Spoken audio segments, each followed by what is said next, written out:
Good evening and welcome to Tim Wallace Memorial Stadium in Jones as we are here for a Class 2A2 district battle between the Jones Longhorns and the Millwood Falcons. This is the Jones Journal broadcast of Jones High School football brought to you by Go Wireless. Chris, I'm joined here by my partner Chris. Should be an exciting game tonight. Yeah, Matt, it looks like it's going to be a great game. It's a showdown of District 2A2. Looks the winner will likely have the driver's seat into being a district champion. Whether or not that really matters right now, since everyone in the state makes the playoffs, is another question. But we'll see tonight. Who gets to claim kind of the crown of as a district champion and kind of cement themselves as one of the top contenders in the state. Coming into this year, in the Oklahomans preseason coverage of high school football, this was picked as one of the top 10 games for the whole year, and it's lived up to the hype. We're going to have two teams undefeated in district play, and their only losses are against schools in higher divisions. And so Millwood's loss coming against Heritage Hall, and of course Jones and their loss against Lincoln Christian earlier in the year. Right. Both of those 3A teams are some of the top in Class 3A. It's not just you're not just losing to a team that is bigger than you school-wise, but you're losing to one of the top teams in the class above you. So both those losses are very respectable.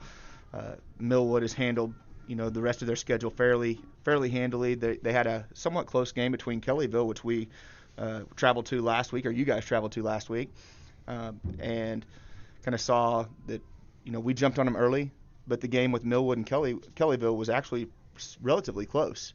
But it was also Kellyville's lowest scoring game of the year. So we'll see what type of defense Millwood can put forth tonight, along with what type of offense that they have. We know that they do have a running quarterback that likes to get outside the edge, so containment will be the key tonight. And but he is not afraid to throw it down the field. I got to watch a little bit of their game last week. They'll line up in the diamond formation that if you've watched Oklahoma State football over the last few years, you've seen quite a bit for a little bit of extra protection, and they give him a little bit more time, and he'll chunk it down the field. And so they need to be ready for those every once in a while. So there'll be some creative play calling that takes advantage of the athletes that they have on Millwood up and down the roster. They're going to be people who can and run with speed, and so it'll be a good test for both the offense and the defense tonight. Certainly. It looks like tonight we have Trey Durrell as the team captain for Jones, and number 1, Jimmy Harris, a senior from Millwood, as the team captains, and then Millwood also has support of some other players as well. Number 20, Dominic Godwin. Number 4, Robert Mays. 7, Desmond Green. And 5, Angelo Bryson as their supporting cast of captains. And as we get ready for the teams to enter the field, we want to make sure we thank some of our sponsors. And our presenting sponsor is Go Wireless. Go Wireless is Oklahoma's premier wireless internet. Check out their website at go-wireless.us. Go Wireless says Go Longhorns.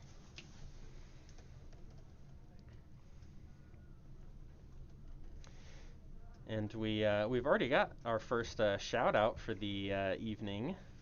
We've got David Durrell, who's the brother of Coach Durrell out of Lawrenceville, Georgia. He's a professor at Gwinnett, a 1988 graduate of Jones High School, and so he's checking in from Lawrenceville, Georgia. And so, Mr. Durrell, we hope you see a good game here tonight as Trey is there at midfield as a captain for the Longhorns. And Coach Durrell actually did the Coach's Corner last night. It was a great Coach's Corner. It was good, and Derek did a good job with that, and it was interesting to see. Always interesting to see the perspective of the coaches. I mean, and that's one of the strong things about this Jones team is that the assistant coaches, Coach Dave Martin is great, and his record speaks for itself. But he's surrounded himself with good, high-quality assistants that have connected with his players, that have done a good job, and with that. Yeah, I mean, it speaks to Coach Martin's quality, but also speaks to just to the town of Jones, that they're able to attract the talent that they have in the coaching staff of former high school head coaches that want to, take a step back and be part of this program and be an assistant coach like Coach Durrell does, to bring his kids to Jones because he was from Jones and throughout his coach's corner talked about how much the town of Jones means to him and how important it was for his family to be here and how people just want to be in Jones. It's a great thing to see. It's a great day to be a Longhorn. Absolutely. It looks like the Falcons will receive the ball to open up this game, and so we'll get a chance to see the Millwood offense against the Jones defense first thing right out the gate. And I think that will be the story of the game. It will be how does Jones's defense stack up against Millwood's offense. We know in general what we're going to get from our offense, the Jones offense. We know that Carson can throw the ball down the field. We have a whole stable of wide receivers. If he can't find somebody open, he's usually able to escape some way with on his feet or to dump it off to one of our running backs that we have. So we generally know what we see from our offensive side, but the defensive side has been something that has been incredibly stout this year, especially in the Kellyville game. But just to see how they stack up against this quarterback, which has tended to give other teams fits. Absolutely. And, of course, we have on the Jones side of the ball is going to be Carson May, as we've mentioned earlier. Coming into this game, 130 completions out of 207 attempts. That's for a 62% completion percentage. 1,763 yards on the game. And so 2,000 yards on the season is attainable in this game. We'll see what the game plan looks like on this cold evening. But the big development we've seen from May this year has been his production on the ground, actually leading the Longhorns in rushing with 510 yards and 10 touchdowns on the year on his legs. Preseason, Coach Martin told us that was the thing that he'd worked on a lot, and that has certainly proven to be true throughout this year. And I think last week, talking about carrying the ball on the ground, we had kind of saw the emergence of Xavier Zachary. I think he ran for over 100 yards last week for the first time this year. Kind of seeing him develop. It's made the ability where we can actually have Corbin Cox focus more on the defensive side as a linebacker rather than having to be that bruising running back. And it really is a huge impact for both sides of the ball.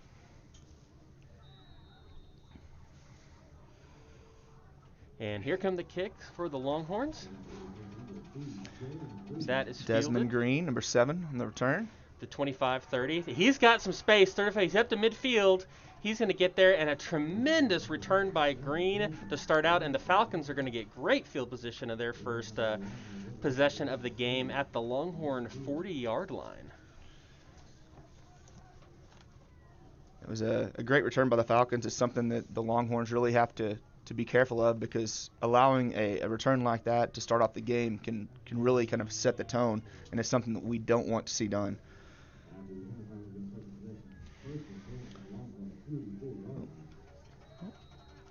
It's like number 28, Ricky Hunt, is the running back / quarterback. It looks like we might have had some movement.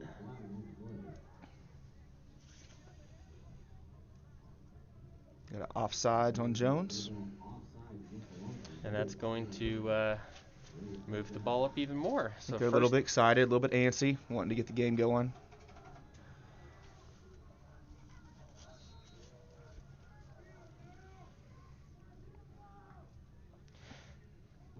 Handoff immediately. And it's going to be met right at the line of scrimmage.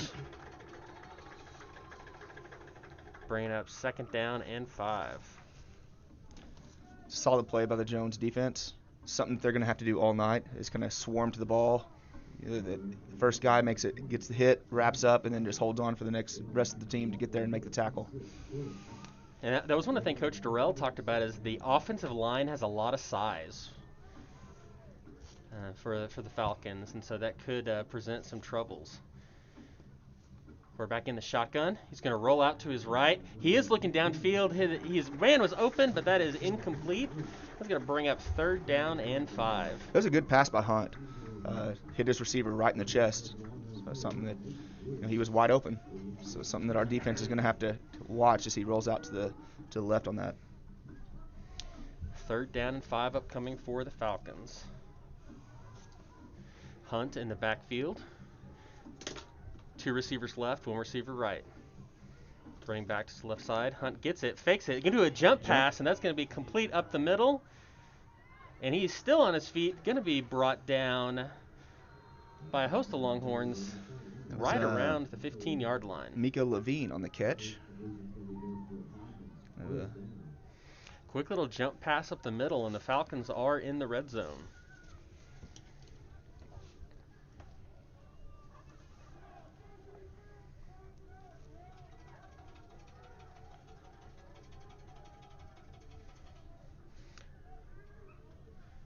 Hunt in the shotgun, 2 receivers left, 2 receivers right. That's a high snap, and he's going to have to go back for that. He is going to, and the Longhorns may have this. Looks like Hunt was able to land on the ball. And that is correct, but that is a pretty large. And I apologize for those of you that are watching at home. It appears that our camera feed has gone away, but we are still with you to hear go and do the discussions. Going to bring up 2nd down and long for it's like the doing Falcons. the radio now. We're Yes. no longer doing a live stream. Let's do the radio. So here we go. 2nd and 29 for the Falcons after that loss. Hunt. He's going to roll to his right. He's going to pass that. He does have a man open. Okay, so that is complete. He goes out of bounds, and then he dropped the ball. And so that is going to be a completion. Get a lot of that yardage back. It's going to make it 3rd down and 8 from approximately the about 9-yard line. So still, and it looks like there was a flag on the play. The referees are doing pink flags tonight rather than the traditional yellow. And that is going to back. It looks like we had to have a hold the back. It's going to get the Falcons all the way back to the 46-yard line. Make it 2nd down.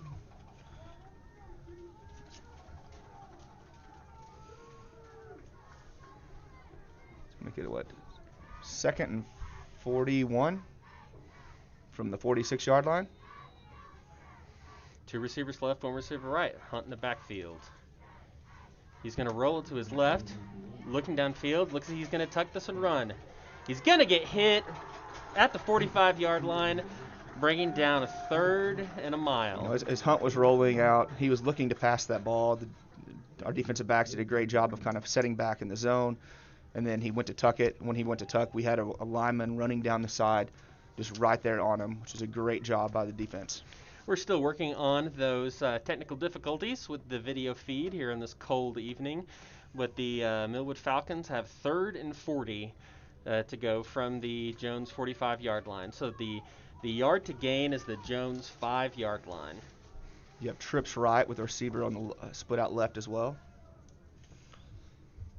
Hunt gets the shotgun snap. That's going to be too high, going to bring up 4th down for the Falcons. Well, Chris, the Falcons were moving the ball easily, but then that mistake just the Longhorns were able to capitalize on that and get away with forcing the Falcons to punt. Certainly, the shotgun snap over Hunt's head, really set them back. They were moving the ball, they were capitalizing, doing everything particularly right against the Longhorn defense, the jump passes, and even the deep passes, and then that snap over the head really kind of just seems like kind of got them a little bit rattled. Asher Earl into punt for the Falcons, number 6. He's going to kick that. It's going to be a end-over-end kick. It's going to take a Falcon bounce. It's going to be down at about the 23-yard line, where the Longhorns will take over. And I think for the Longhorns on that possession, if you think about everything that happened, the long kickoff return, the long pass, we had a couple big runs, the jump pass, and to end up getting a punt, you would call that drive a success, even though that Millwood had driven the ball down pretty well. And here is the Longhorn offense. Carson May in the shotgun, 2 receivers left, 1 receiver right. Xavier Zachary is lined up to the left of May in the backfield.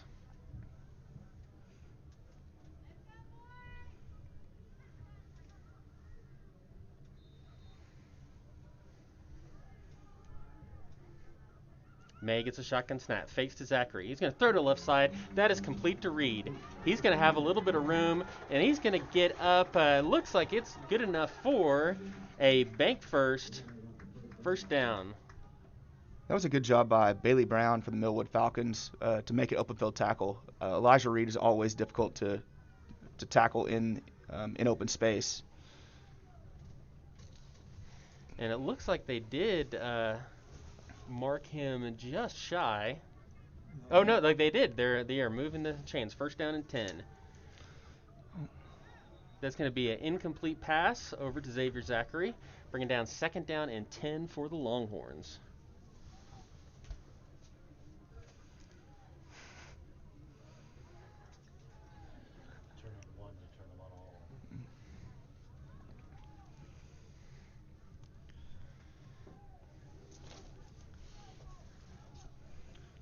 So we have second down and 10 from the 34-yard line. So we're in a bunch formation with all players within 3 to 4 yards of the ball. Quick handoff to Reed over the left side. He's going to get up to about the 38-yard line. I think about 3rd and 7. It was an interesting formation. I don't think we've seen this year. Yeah, that was. Coming back into the wide set, 2 receivers right, 1 receiver left.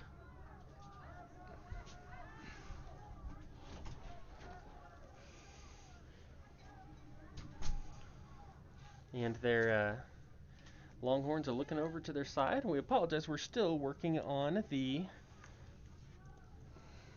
issues with the camera, but we will keep it right here with you to give you all the information. Oh, we got Trey Durrell wide open, and it is just beyond the reach of Durrell. He would have had a touchdown, and in that there's no doubt that was just out of his reach. He was wide open. Yeah, Durrell split far right. You had Elijah Reed kind of just as an inside receiver when he made that cut to kind of run it out. All the defensive backs bit and came forward up towards Reed, and Durrell kind of snuck through the back, and there was no one within 40 yards of him. And that pass from Carson was just outside of his reach. And May is lined back a little bit further back than usual, so let's see if he's going to punt this. That is going to be the case. And that's going to be downed inside the 20, about the 18-yard line.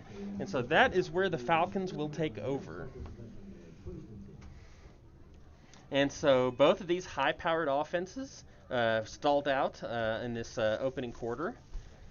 9:50 to go in this opening frame. So our production engineer is still working on the camera.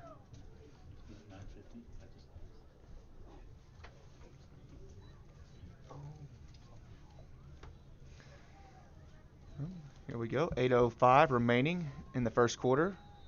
Millwood has a ball on the 18-yard line.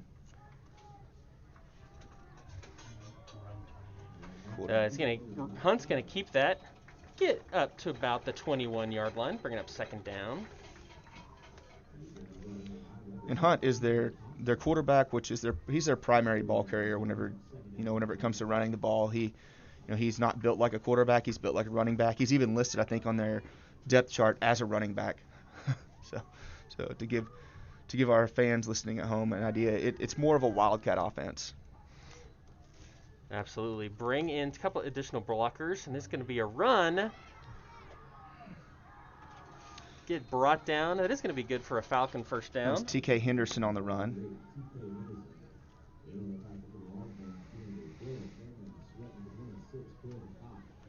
Corbin Cox with the strong tackle.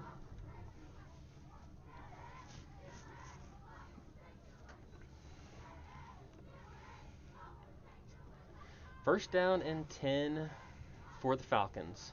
2 receivers right, 1 receiver left. Hunt in the shotgun. He's going to keep that, get about a yard, and bring up second down for the Falcons. The way they're lining up, it seems to be is like they have a number 9, which is looks like kind of a tight endish running back. He's just off of the tackle setback, and he kind of collapsed down on that one for that fake handoff. But that's that same jump pass, and it looks like they're probably looking to set it up to run these, quarterback options and then have 9 slip through here in a second to do another jump pass. They're going to hand that one off. It's going to bring up 3rd down for the Falcons. Let's call that a gain of 1. So 3rd down and 9 upcoming for the Falcons. Longhorns need to be cognizant of Hunt getting outside. Most of their plays recently have been kind of trying to collapse everything down on the center and the middle. I would expect to see Hunt try to get outside, as he's done on several other games, to kind of get around the end. And if he does that, he's difficult to stop.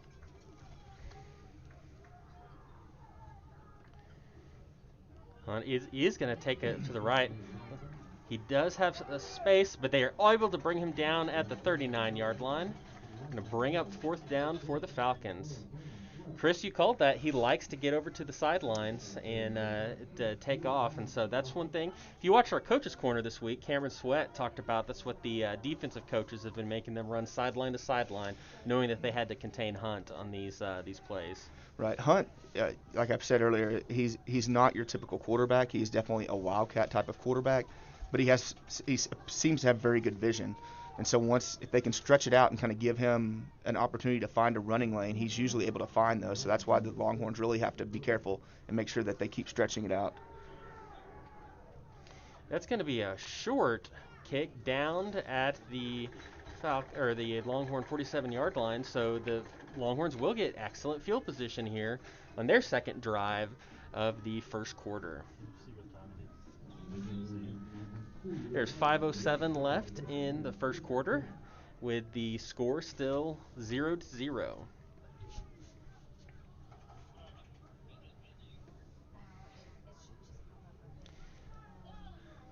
Three receivers left. May in the shotgun. Zachary lined up to his right. May gets a shotgun. Looking back. He's going to go. He's got Reed open. That is connected. He's going to the 15, to the 10, to the 5. It's Ty Tucker. Oh, that is? It's Ty Tucker on the catch. Brought down to the 1. That's good for a bank first down and goal Longhorns. Great play by Ty Tucker. To go up and get the ball, catch the ball at its highest point, bring it down, and then stay on his feet and get down to the 3-yard line. Now let's see what the Longhorns do here. Hand it off to Zachary. He's going to get met right at the line of scrimmage. Going to blow that dead. 2nd down and goal coming up for the Longhorns.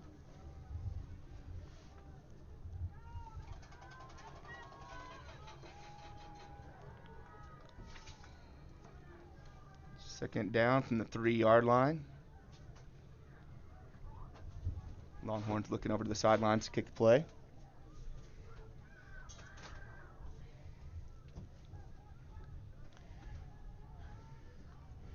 May gets a shotgun snap. Hands it to Zachary, and he's into going to the make end it zone. into the end zone.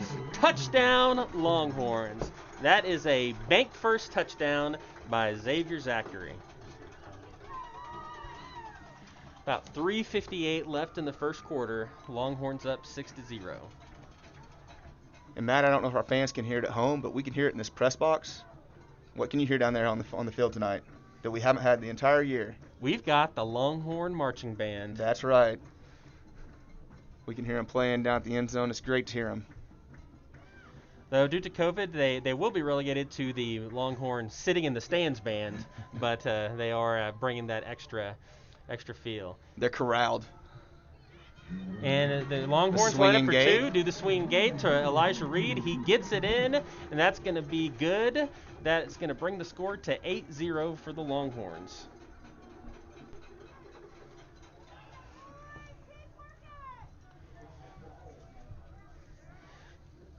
Once again, we apologize. We're having technical difficulties on the camera feed here tonight, but we are still here with you on the audio, and we'll let you know everything that's happening. And we hope to get that fixed and up and running shortly. But until then, we continue to give you the coverage of Longhorn football. Would like to thank Bank First. The Jones Journal invites all our listeners to stop by your local Bank First to check out their incredibly low interest rates and all the benefits of the loyalty checking account. Bank First, loyal to the Longhorns, loyal to you. Also like to thank the Jones Kiwanis Club. The Jones Kiwanis Club is an excellent way for you to serve in our community. Meetings are every Friday at noon at Rooster's Cafe. Check out their Facebook page, Jones Kiwanis Club, for more information. And so the Longhorns took advantage of the good field position, had the great play to Ty Tucker, and then Zachary was able to make it into the end zone. And after the two-point conversion, Longhorns up 8-0.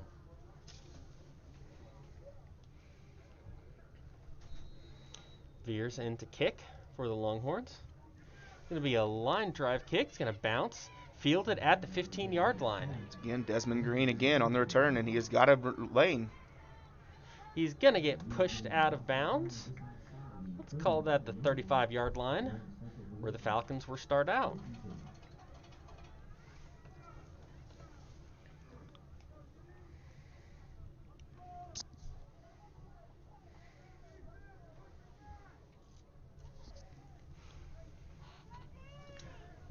.351 remaining in the first quarter. Millwood has the ball on the 34-yard line.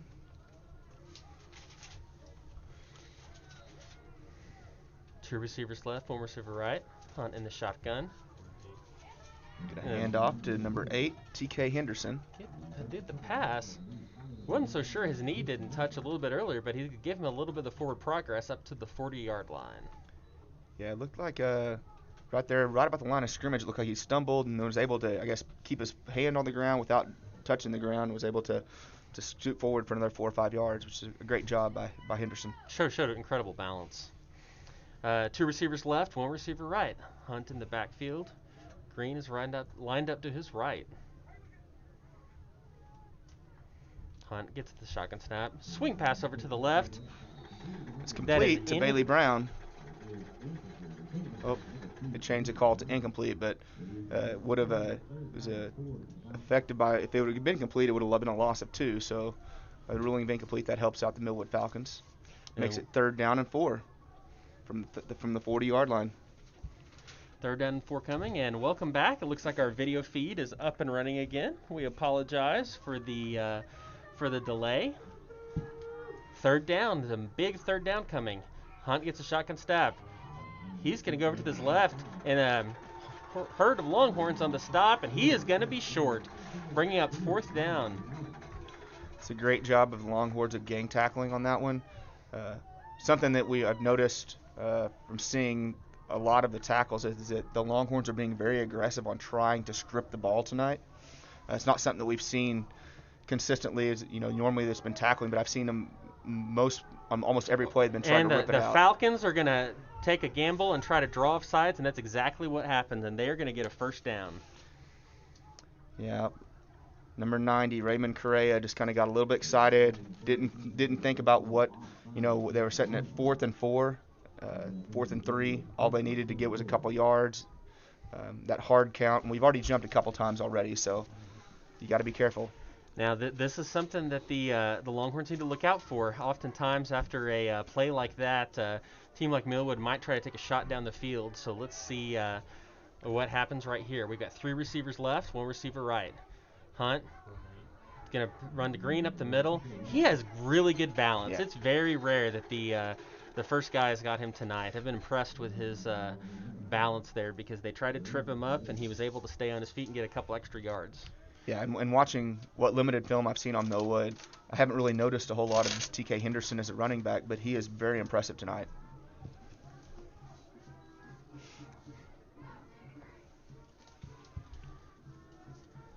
One receiver left, 2 receivers right. Hunt gets a shotgun snap. Once again to Henderson. He's going to get up to the 40. That's going to be another Falcon 1st down. Very much a downhill runner.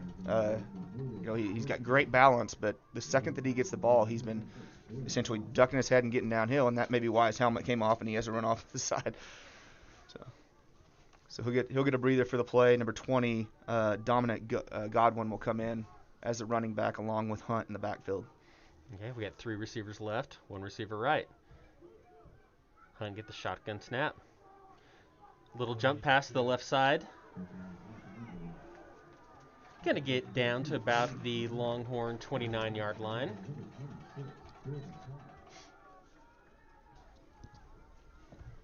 It's enough for another first down. Moving the sticks again.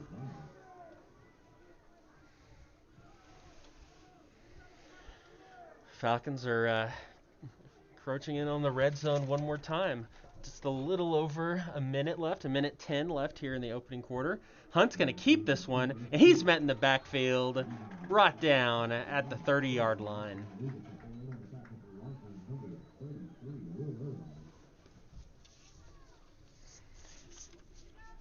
Will Irvine, junior linebacker, coming in with a tackle. That was an excellent play there. 1 receiver left, trips right. Hunt in the backfield. Looks like we've got some movement on the Falcon side.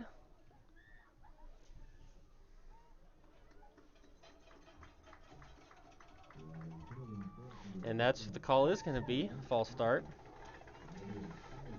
Not as detrimental as a call as the Longhorns movement earlier in this same drive, but still that will move the Falcons back a little bit more. 1 receiver left, trips right. Hunt in the backfield. Hunt's gonna roll. He's gonna throw that. That's high, and they're gonna be incomplete. Gonna bring up a 3rd down and 16 for the Falcons.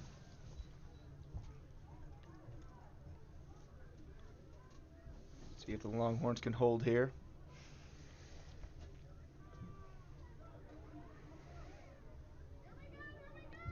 And this could be 4-down territory for the Falcons. And so 3 receivers right, 1 receiver left. Hunt is going to roll out to his right. He is looking downfield. He's got a receiver open, but brought down immediately, shy of the 1st down. Yeah, Matt, I think if they wouldn't have made that completion, it's probably a punt. But now that you've moved it up to 4th and 6, 4th and 7, you're in no man's land. You can't kick a field goal this far out, so they're definitely going to be going for it. Good call. Falcons will take a timeout and talk this one over. Actually, it'll be the end of the quarter. That is the end of the first quarter, and so we will take our first commercial break of the evening. And this is Jones Longhorn Football, brought to you by the Jones Journal and Go Wireless.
The Falcons have 4th down and 6 upcoming here. So a big play here on this drive.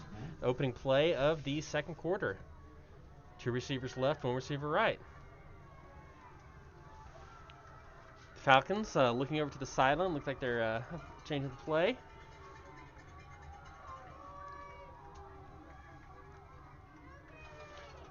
Hand off to Henderson, and he's not going to get stopped anywhere short. Close. Great play by the Longhorn defense.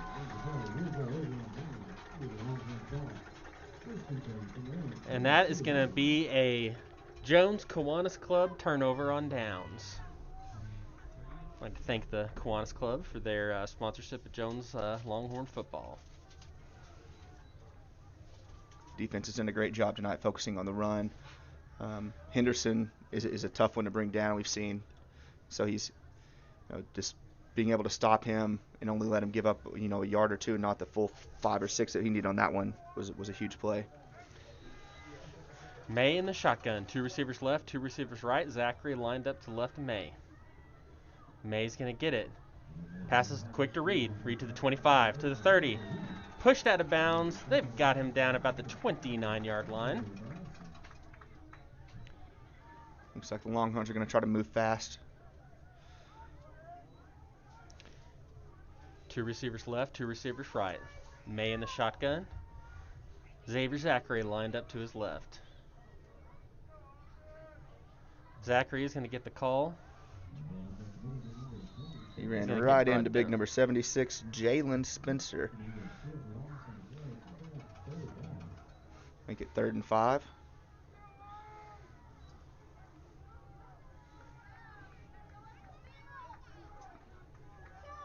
Third and 5 early here in the second quarter. Trips right, 1 left. May gets a shotgun snap. He's looking. You got Elijah Reed. Oh. Elijah Reed open. That's going to be good for a bank first down. I think Reed heard some footsteps on that one because the second that he caught the ball, he was ducking down. Great play, though, to avoid the contact. Get the first down. In fact, it looked like the Falcon defensive back was a little bit shaken up there as well. We had a flag on the play. Looks like we had a holding on the Longhorns, so they're going to back it up, and that'll negate that play. So they'll move the ball back to the 15-yard line. The 33 is still the line to gain, bringing up 3rd down and 17 for the Longhorns. 11-12 left in the second quarter.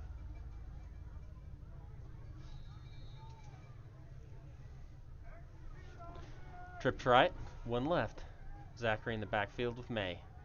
Zachary goes in motion. May gets a shotgun snap. Set up a screen pass. Oh, and he is stripped, and the Falcons are going to score. Caden Carl caught the ball, went to turn upfield, and I think we just talked about what the Longhorn defense was doing is they were definitely going for strips on that. Number 20 for the Falcons, Dominic Godwin, was able to get hold of the ball from Caden Carl, ripped it out, and just ran straight into the end zone. What a heads-up play by the Falcons.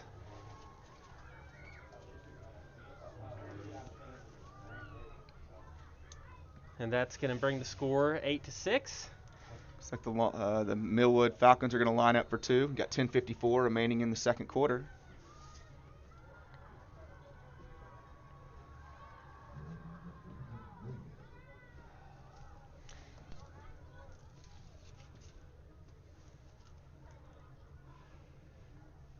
Hunt. The high snap, he's going to take it himself. And he does not make it in. I don't think he's got it. So that is going to leave the score Longhorns 8, Falcons 6. It's a big stop for the Longhorns on that to keep the lead.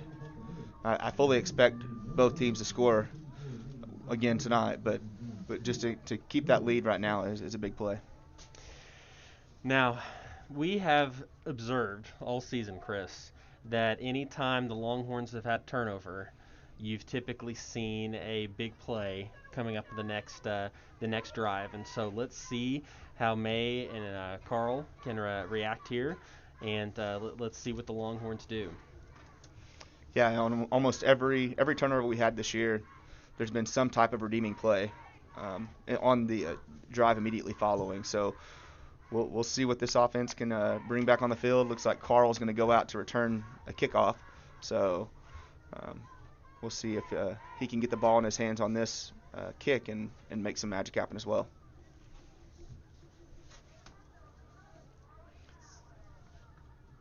So you got Emmett Murphy, Elijah Reed, and Caden Carl back to return.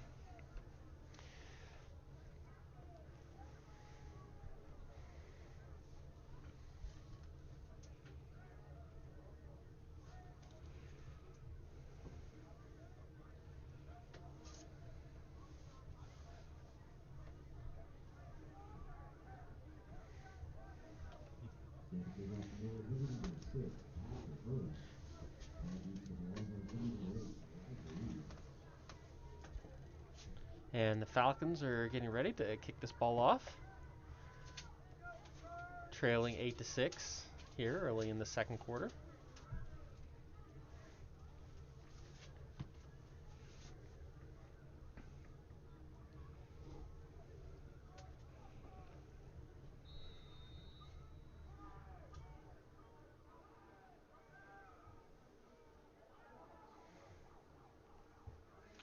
It's going to be end over end kick. It's going to go out of bounds. So the Longhorns will get this at the 35-yard line, where they will try to see if they can answer after the strip and score on the last play. It was definitely a unique approach by the kicker. Coming up on the ball, he kind of he started out on the right side of the ball, swung over all the way to the left, and then kicked it. Kind of a unique approach that I hadn't seen by many kickers.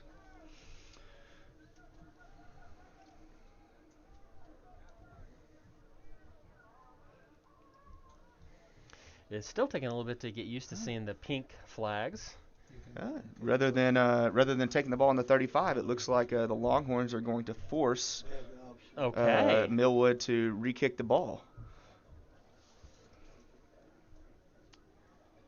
which shows that Coach Martin wants the ball in Elijah Reed or Emmett Murphy or Caden Carl's hands and let them do the damage rather than just taking the extra 8 or 9 yards that they would have received.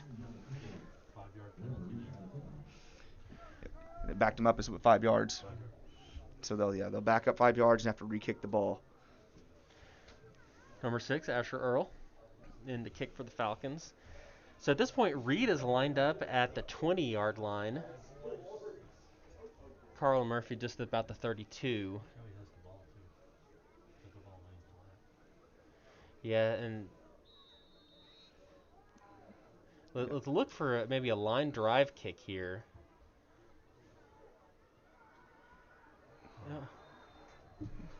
Well, the net on that was effectively nothing because Emmett Murphy attempted to field the ball right at the 34-yard line, couldn't get hold of it, and the ball rolled out of bounds.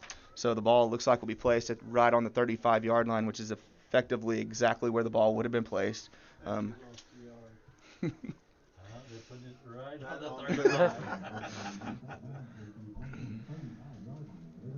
Got a couple of Facebook comments. Danita Hudspeth, Kim Kremner, Carol Quinn, and Paul Cranford. Thank you for watching the Jones Journal broadcast at Jones High School football. Carson May in the shotgun, trips left. May's got some time. He's going to catch that to number 10, Max Wynn, coming across, tight end. Couple yard gain. Also, Kelly Poland commented on our YouTube feed. Miss Kelly, how are you doing tonight? Thank you for joining us. Trips right for the Longhorns. May in the shotgun. May's going to keep this on the ground, and he's going to keep churning those legs up to about the 41-yard line. And that's something that Carson continues to get better and better at, is that he's, being 6'5" and as tall as he is, he's kind of deceptively, quick on the run, but on that play, he just ducked his head and kept powering his feet.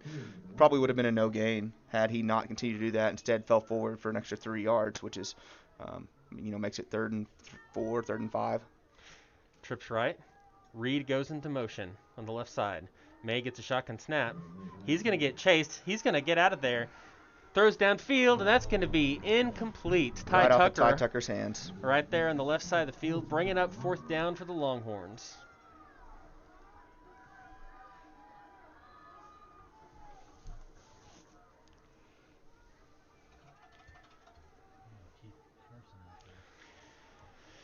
Now let's see. Last time we had this situation, May took a few extra steps back and ended up doing the quick kick. Falcons don't have anyone deep. Longhorns are going to call timeout. Okay, the Longhorns will take a timeout. 9:40 left in the second quarter. And we will take a timeout as well. This is the Jones Journal broadcast of Jones High School football, brought to you by Go Wireless.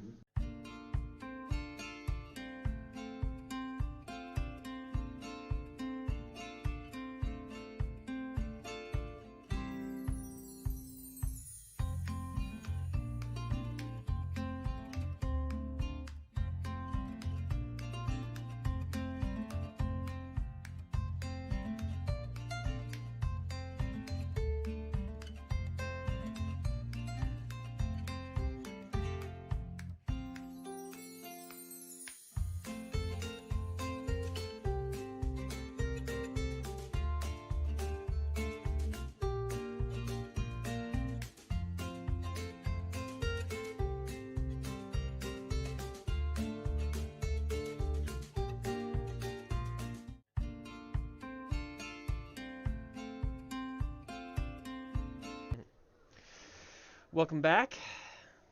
Longhorns are back from that timeout. Yeah, it is 4th and 4. We got that unique kind of setup that they have, but they're keeping Millwood from putting a returner back by keeping May in, which seems to be a pretty. And they are going to go for it. That's a pass to Reed. He's going to have the bank first down up at the 47-yard line. Which is exactly what Millwood has to respect. They have to respect whenever Carson stays out there as the punter that he can pass the ball to any one of those wideouts at any time. And so they're not able to drop anybody back. So if he would have elected to punt that, there's nobody back to pick it up and run it, which is effectively for the Longhorns, a way to neutralize some of their big playmakers. And if you're going to get the ball to anyone, get it to Elijah Reed. And that was exactly what the Longhorns were able to do. 1 receiver left, 2 receivers right. You'd hit Reed on another little out right now.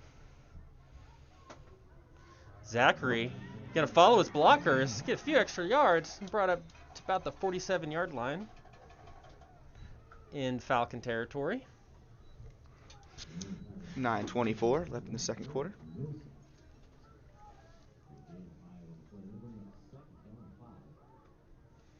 Bring up 2nd down and 5. 2 receivers right, 1 receiver left. May has got some time. And, That could have been really bad and was almost really good, both of them.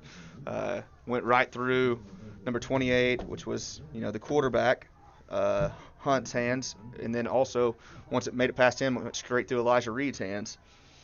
So it could have been a pick 6 or it could have been a 6. And instead, it was an incomplete pass. And bring us to 3rd and 5 for the Longhorns.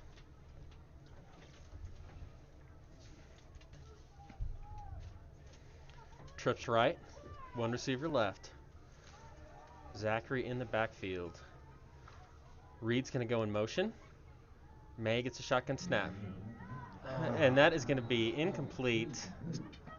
Caden Carl. It's Trey Durrell. Trey Durrell. He's upset with himself. He's upset on that one. He had was open. So the same formation again, and like you said, Chris, the Falcons are going to have to respect this, and let's see what they choose to do. Yeah. The formation set up right now, I bet the kick, which is Ooh. And a fall down right about the 30-yard line. She got lucky there because that kick almost got blocked. So we have a 8:52 remaining in the second quarter. And the Millwood Falcons are taking over the ball at the 29-yard line. So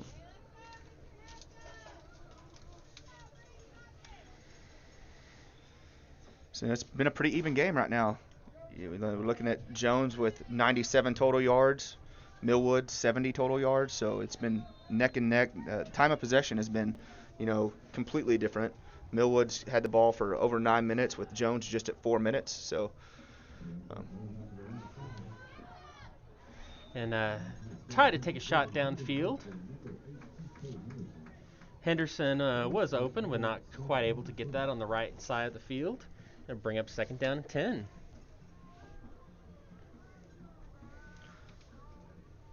Something that the Longhorns haven't been able to do yet is to stop them and get a 3 and out. It'd be nice to see Millwood stopped right here for a 3 and out, not have them drive the ball down the field and hold them inside the 20. You got Henderson and Hunt in the backfield. Quick pass. He's going to have some running room over to the sideline. That's going to be Bailey Brown, the junior. That's going to be good for a Falcon first down. And every time the Falcons have moved the ball, there really has been their own mistakes that have held them back. You had the high snap in the first quarter, then you had the string of penalties in the second that stalled another of their drive. And so let's see if the Longhorns can put some pressure here. Brown's going to get the ball again, run over to the left-hand side, and a strong tackle by Corbin Cox at the 48-yard line. It's a great hit by Corbin Cox.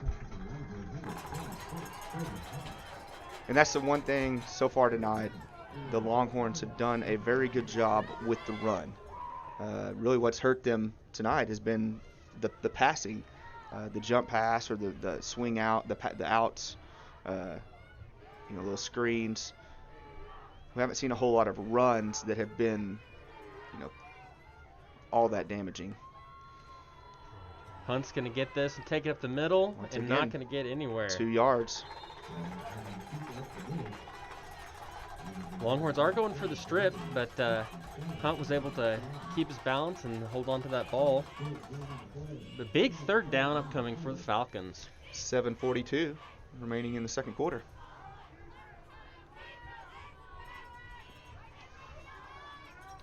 Third down and 4. 2 receivers left, 1 receiver right. Got 2 backs on each side of Hunt.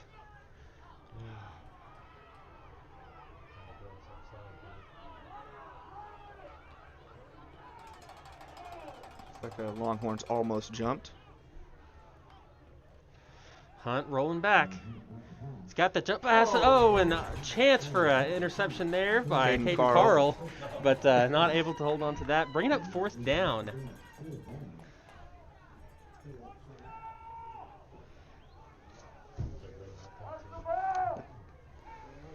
Now it looks like the Falcons are going to send out Earl for the punt. So on the 2 previous punts of the evening, we've seen a high short one and a line drive kick, and so we'll see what we're going to see here. Elijah Reed lined up at his own 20-yard line. Yeah, Asher Earl back to kick it. We'll see if what kind of punt he can get away, and if we can get the ball into Elijah's hands. Another low line drive, bouncer out of bounds. The 14-yard line. Good Falcon bounce. We'd like to recognize the Overman Legal Group.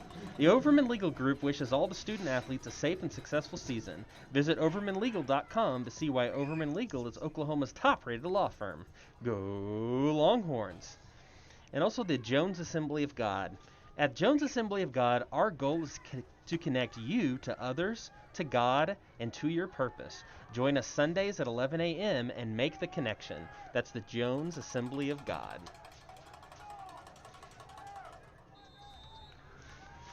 Just under 7 left in the half. The handoff to Reed. It's a great tackle by number 1, Jimmy Harris, coming up. Now, the speed of the Falcon defense really shows there because a lot of teams in this district have suffered when Reed has tried to get on the outside, and he wasn't quite able to get there to make that cut up the field. And so good play by the Falcon defense. Yeah, that was a 5-yard loss. So puts you behind the chains on 2nd down and 15. Zachary brought down immediately, maybe about after a yard gain. Going to bring up 3rd down and 12-ish. That was a tackle by Dominic Godwin. And he's the one who scored for the Falcons earlier, so he's another heads-up play. Trips left, 1 right for the Longhorns. May gets a shotgun snap. He's going to try to get away.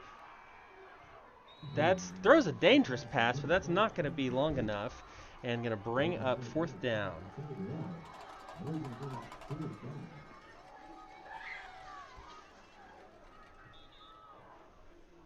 And the punt team will come out on the field.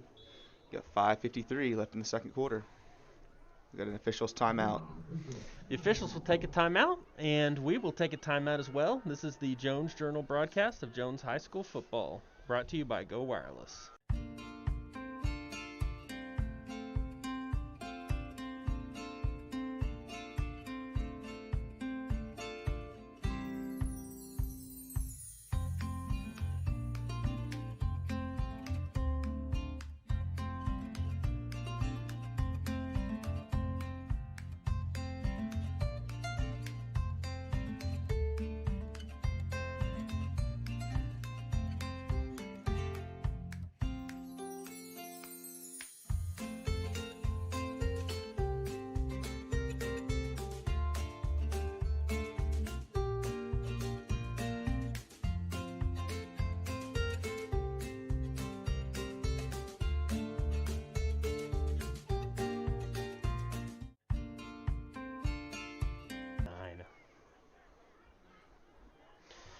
All right. 4th down upcoming for the Longhorns. Darrell back to punt, standing at his goal line. You got 7, Desmond Green back to receive the punt. That is a low bouncing punt, but he is able to get that away. He is going to take a Longhorn bounce. Oh, he's going to touch it. He is going to field that. Going back. He's backpedaling. Brought down at the 49-yard line. It was a great play. Now, there is a flag on the play.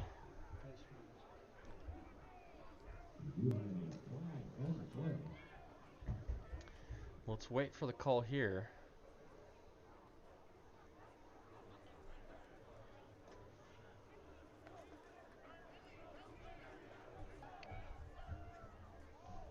Yeah, the punt, 7, Desmond Green has been the one that's kind of had some big returns early on the kickoffs. So getting the ball in his hands is something that the Longhorns need to avoid.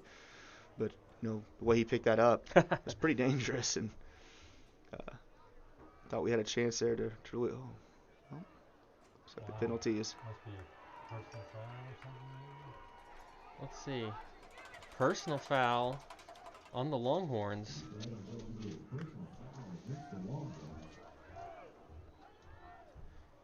Looks like Coach Martin's asking for an explanation on that one. So the Falcons are going to get tremendous field position here at the Longhorn 37-yard line. Henderson's going to up get the middle. that. Getting a few yards.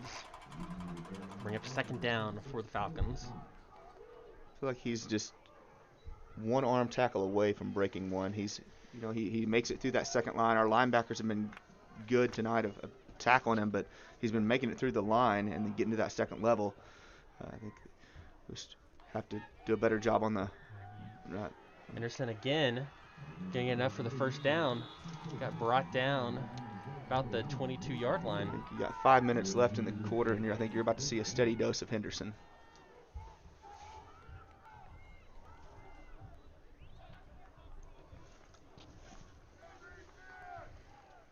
Two receivers left, one right. Henderson again. He's got a little bit of room. It looks like there is going to be a holding call on the Falcons.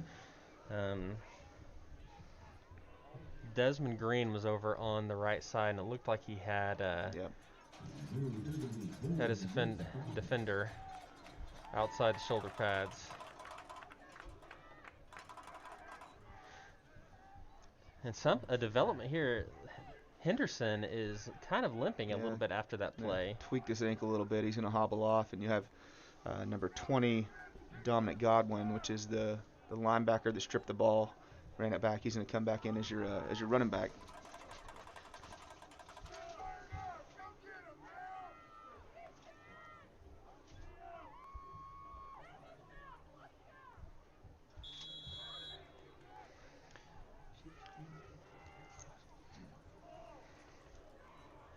Get the ball on the 37-yard line. Be 1st down and 16. 4:30 left in the quarter. One receiver left, one receiver right. Godwin's going to get the handoff. Gets close to the line of scrimmage. Bring up 2nd down for the Falcons.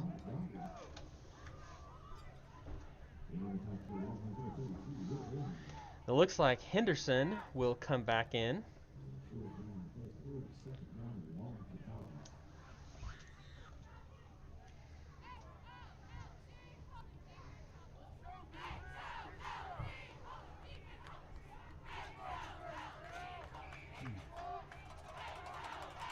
Three receivers left, one receiver right. Hunt gets a shotgun snap. He's gonna get brought down. Number 6, T.J. Thompson, is able to get hold of Hunt's jersey and kind of sling him around, cause him to lose his balance, and falls backwards for that sack, which is a great play. Moving back to the 31-yard line, making it third down. And 19. 19 yards with 3 minutes and 10 seconds left in the second quarter. Trips left, one right. Hunt in the backfield. He's getting pressured. And he had his receiver open. That was Jimmy Harris. But he was not able to connect. And so that's going to bring up 4th and 19. It's a long one, but you're in a position where there's really no value in punting.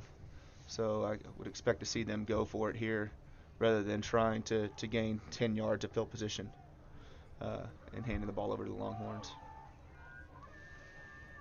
So most important thing for the Longhorns is to not give up the first down. No first down, no pass interference either.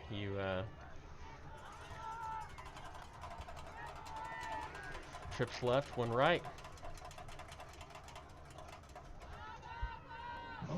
And that's going to fall incomplete. And that will be a Jones Kiwanis Club turnover for the as the Jones Longhorns take over. About 2:57 left in the first half, with the Longhorns leading the Falcons 8-6.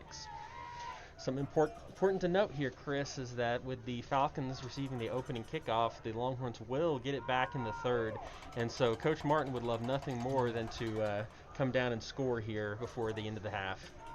Yeah, I think that by driving down and scoring here would be, put a huge exclamation point of that the Longhorns are here to play, because lately it's Another drop by the receivers. This time Emmett Murphy wasn't able to hold on to that one. On that one, it just seemed like Emmett Murphy, like he was looking ahead and attempting to avoid a tackle before he even got the ball to his hands. Trips left, one right. 2nd down and 10 for the Longhorns. May in the shotgun. Going to the middle. That is complete. First down. That's a bank first down for the Longhorns.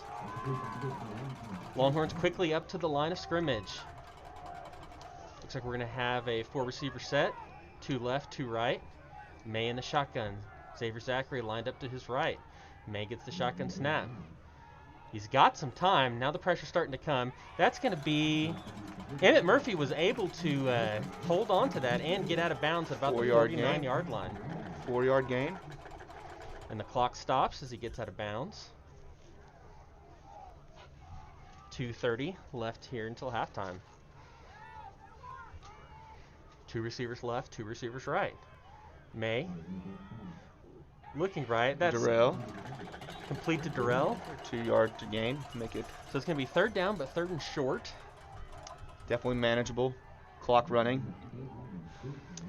Looks like they'll go inside 2 minutes on this next snap.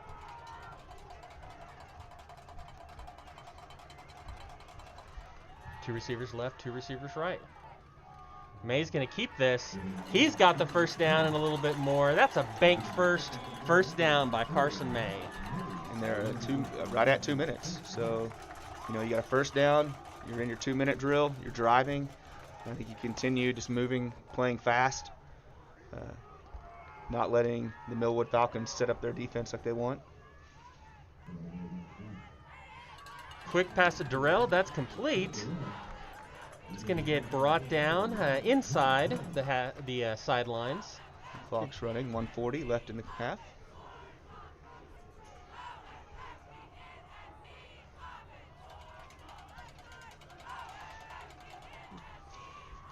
May. Well, we had Caden Carl across the field, and then we have holding. So a couple of things going wrong on that play. Looks like they're going to get the Longhorns for holding. We had Caden Carl running a slant across the field, and he had 2 defenders behind him, but he had already beat them. I think Carson just kind of looked. That was probably his first read, and had went on to his second read and missed it.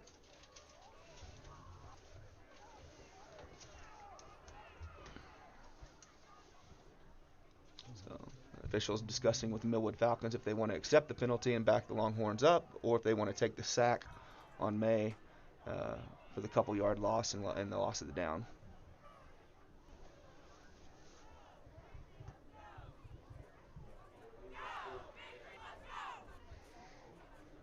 And while Falcon head coach is Coach Franklin talking to the officials, the Longhorns get essentially a free timeout in this scenario to talk what they do. And they are going to decline the penalty, it looks like.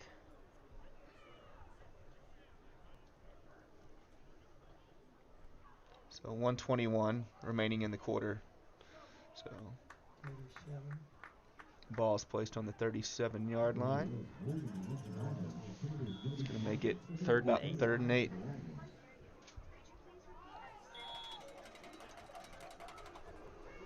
And a timeout for the Longhorns. And we will take a timeout as well. This is the Jones Journal broadcast of Jones High School football, brought to you by Go Wireless.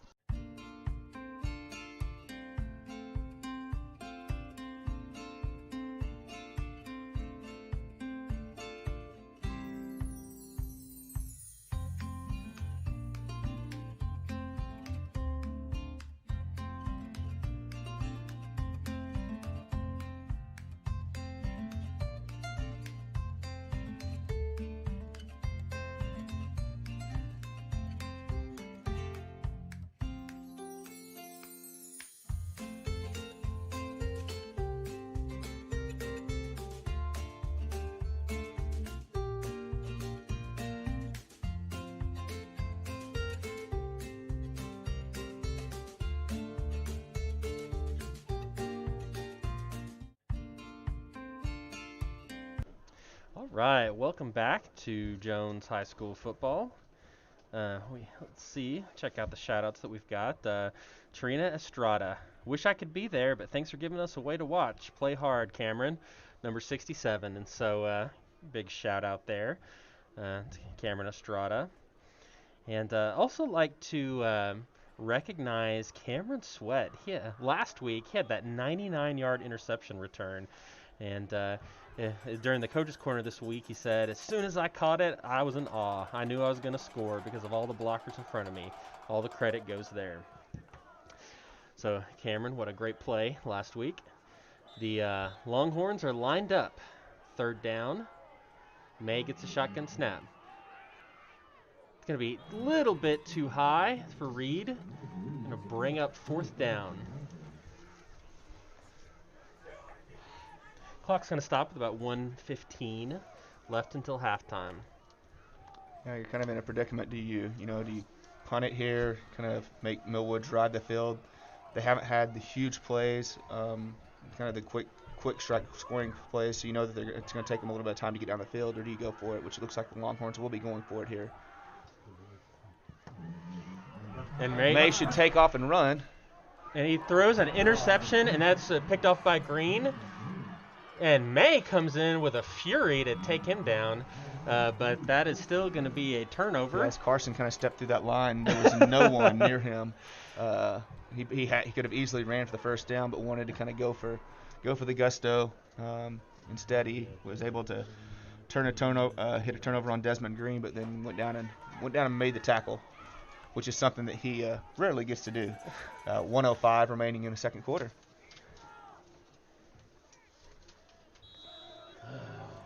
So let's see how the Falcons respond.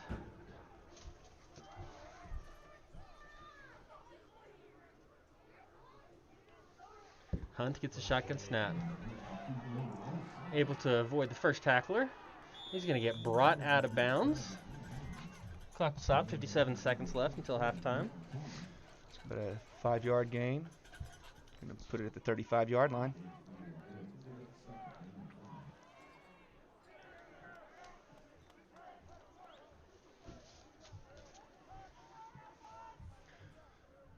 That was one of the first times tonight that Hunt has been able to break contain on the Longhorn defense. They need to really be careful about that, because once he does get outside, he can really get away.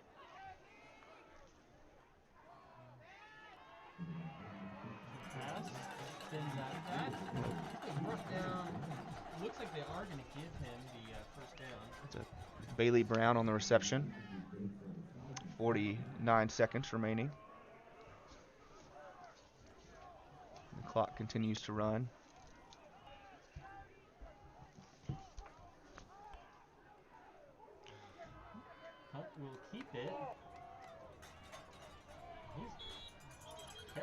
pile with him. Brought down about the 45-yard line. Timeout on the field. 31 Millwood seconds will left. take the timeout with 31 seconds. It's going to be about 2nd and 5. In the closing moments of this first half, typically during halftime we like to show you our coaches corner, but tonight they're going to be doing a special senior night presentation for the FFA organization, band and choir. And so we will keep the coverage here with you at halftime, and we'll have the stadium mics on as they recognize the seniors for FFA, band, and choir. So be sure to stay tuned for that when we get to halftime. If this is your time when you would typically watch the Coach's Corner, you can also check that out on our YouTube page with the great interview with Coach Durrell and Cameron Sweat, who we talked about earlier.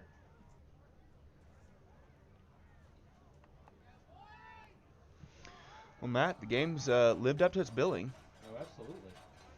I'd say it's definitely not been as clean a game as I had expected from both teams, both sides of the ball. But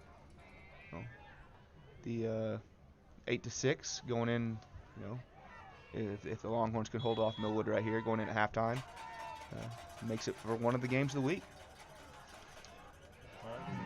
Downfield.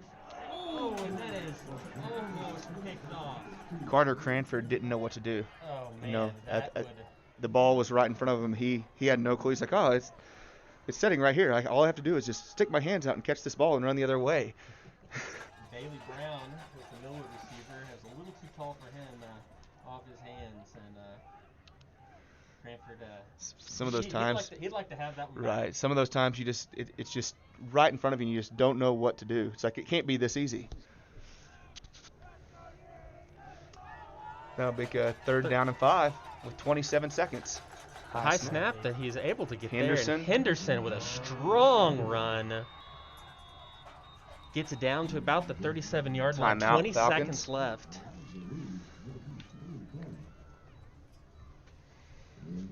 Henderson has been their best weapon on offense tonight. I've been impressed with his strength, but also his balance, because there have been a few times when he's gotten 4 or 5 yards when I thought they were going to get him at the line of scrimmage. Yeah. And he's fast, he's powerful, and he's got great balance, which is, really it has been a very impressive.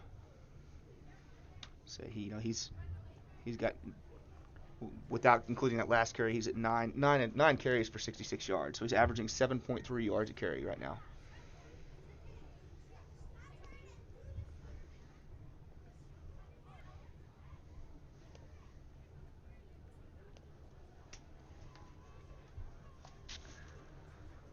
So 1st and 10, 20 seconds remaining in the half. Ball's on the 38-yard line. We'll see if the Longhorn defense can hold.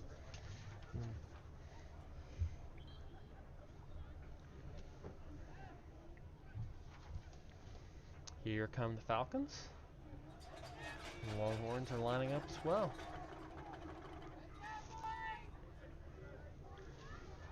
I think a unique statistic to look at for the half is that Hunt, which the long snap and sack is it kind of skews the statistics, but he has 11 carries right now for -2 yards. New quarterback in. Oh. And they get down to about the 5-yard line. Leon Mackey. 12 seconds. Comes in and throws a dart. You see who caught it? Number 1? Looks like it was number 1, Jimmy Harris, on the catch. And the Falcons will get it into the red zone. Leon Mackey was the quarterback that came in to throw that.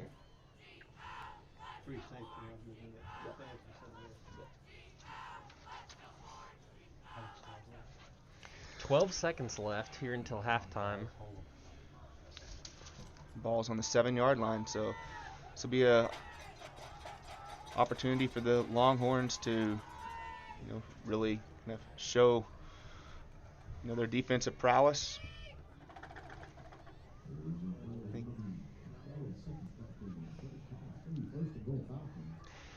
First and goal for the Falcons, and Mackey is still remain in. Still back in there at quarterback.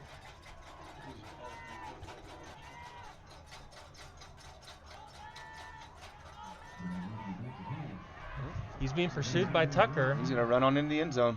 Oh, and he is brought down short with 3 seconds left. Well, he's arguing that he was in, but the officials marked him just short. There is a flag. You got holding on Millwood. What a big call there.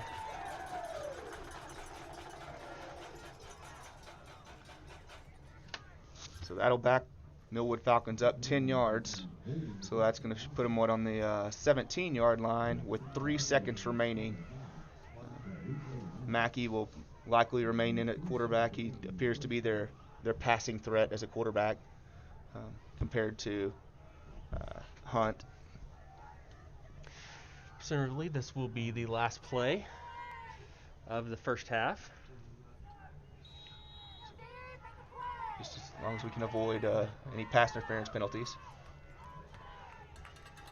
2nd and goal from the 19.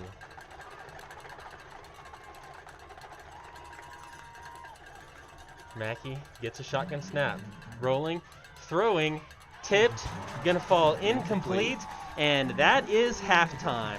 That's a great job by the Longhorns being able to have a goal line stand and not let them in the end zone.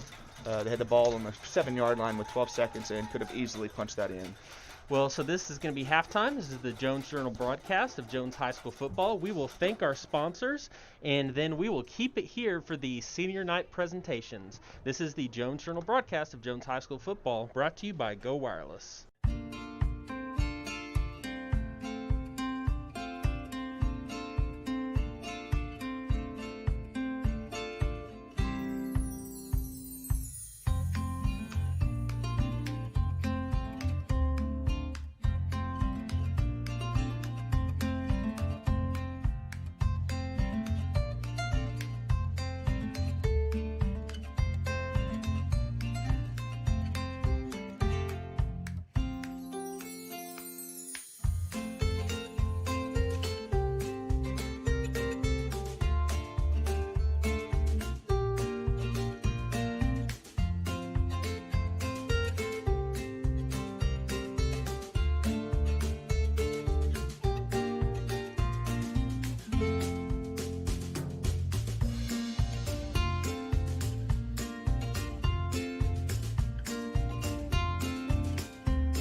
We'd like to take this time to honor the graduating seniors who participate in various competitive activities and represent the Longhorns across the state.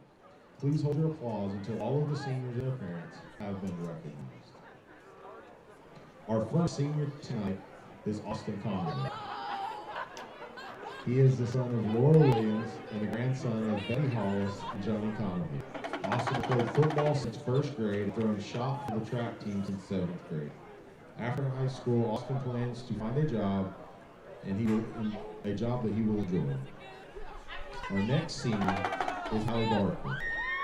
Hallie is the daughter of Greg and Chrissy Barker, and is the granddaughter of Russell and Naoma Barker, and John and Joni Sue Randolph. Hallie has participated in ag all 4 years of high school and has served as an officer for the last 3 years. She is the current president of the Jones FFA. She has won 2nd and 3rd in science proficiency at the state level. Hallie plans to attend Rose State College to become a dental hygienist. Our next senior is Alicia Bowen. She's the daughter of Delma and the late Lee Bowen. Alicia is the granddaughter of Alice and Rick Bowen and Donnie and Delmer Dykon. She has participated in band for 7 years, where she is the flute section leader. and has been part of the musical theater and select choir for the last year. In the future, she wants to start her own scare acting business. Our next senior is Sean Carmichael. He is the son of Carla and Rusty Carmichael, the grandson of Kathy and the late Gary Carmichael, and Henry and the late Madge Dillon.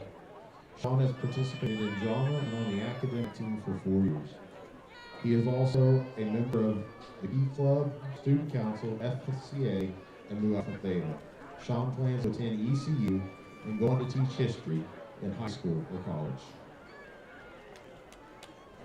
Our next senior is Michael Chappell. He is the son of Mike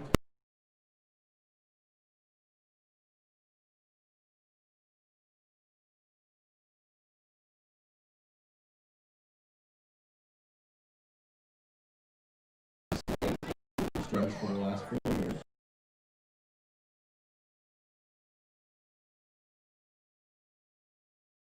For 2 years, and is also a member of the speech and debate team. Michael's been the drum major for the last NHS chapter president and active academic team president. He is also an inaugural fellow of the Ascend Leadership Program, attendee of the University of Oklahoma's High School Leadership Conference, the George M. Parks Drum Major Academy, and one of 2 Jones delegates to Oklahoma Boys State. In 2019, he was to represent the state of Oklahoma.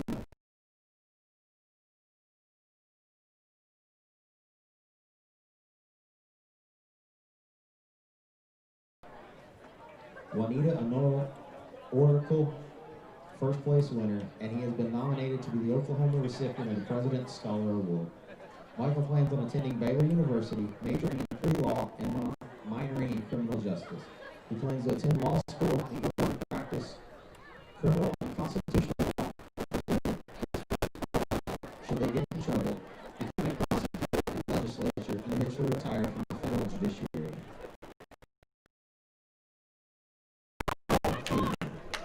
She is the daughter of Eric and Jennifer Cleveland and the granddaughter of Darrell Cleveland.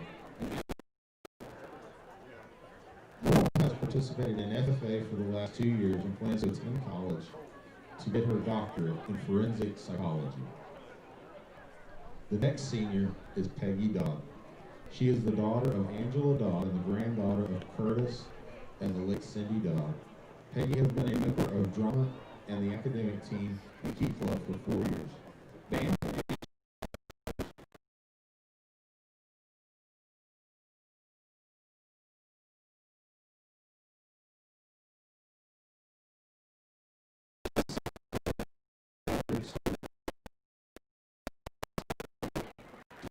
academic team, director club.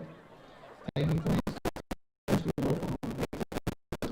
enter a minor in criminal justice. Our next senior is Sarah Grant.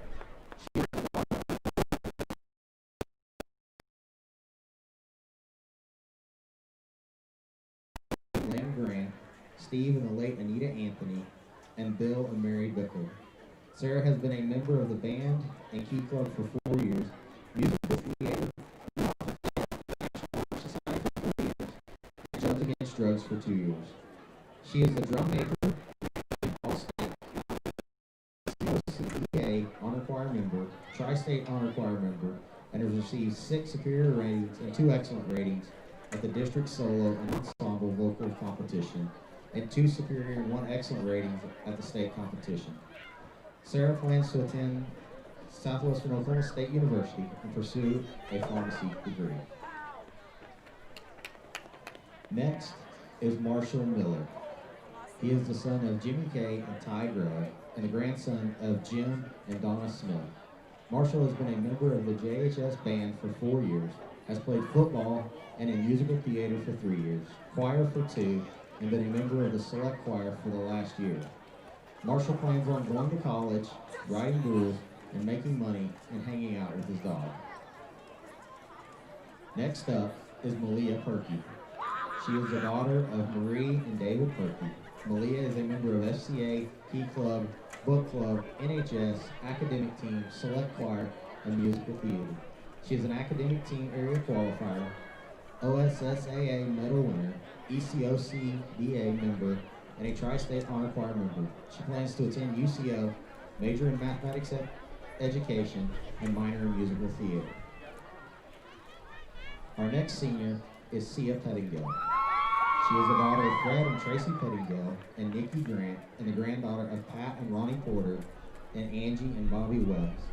Sia has been a member of National Honor Society for the past 3 years, shown Pigs for 2, and a member of the cross-country team, and an FFA officer for the last year. After high school, she plans to attend college and become an architectural engineer. Next is Marie Renfro. She is the daughter of Tamika and Bo Renfro. Marie has been a member of the choir and key club for 4 years, musical theater and National Honor Society for 3 years, Mu Alpha Theta for 2 years, and speech and debate for the last year. She is an ECOCDA District Honor Choir member, OCDA State Honor Choir member, and the SWAE ADA Regional Choir member. She plans to attend college and study international affairs and become a foreign service officer. She also hopes to learn Spanish, French, and Mandarin by then. The next senior is Gabby Rodriguez. Gabby is represented by Delma Bowen. She has been a choir member for 4 years, the GSA Vice President, and a member of the Key Club. Gabby has received a 2 for a solo performance in choir. She plans to attend college and major in child development and minor in creative writing. Next up is Deanna Sanders. She is the daughter of Ivan Sanders and also represented by Elise Heiss. She is a member of the GSA and academic team for 4 years, a member of the select choir and musical theater for 3 years. She is an academic team area qualifier and a member of the Tri-State Honor Choir and OSSAA medal winner. She plans to attend Wichita State University and study art therapy. And our final senior tonight is Jade Simmons.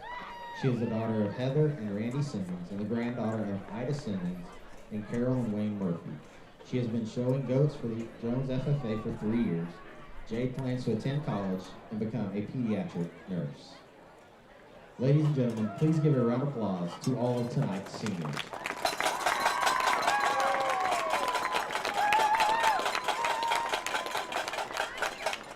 On behalf of the Jones High School, we'd like to thank everyone for joining us to the 2020 FFA Band and Choir Senior Night. We invite you to stay and enjoy the second half of Longhorn football.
Welcome back to the Jones Journal presentation of Jones High School football, brought to you by Go Wireless.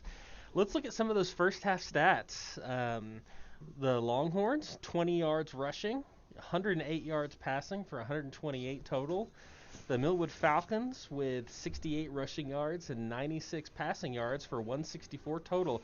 Probably a little bit lower numbers than we were expecting coming here tonight, Chris. Yeah, and I think that something that we don't see on the screen right there is that their turnovers.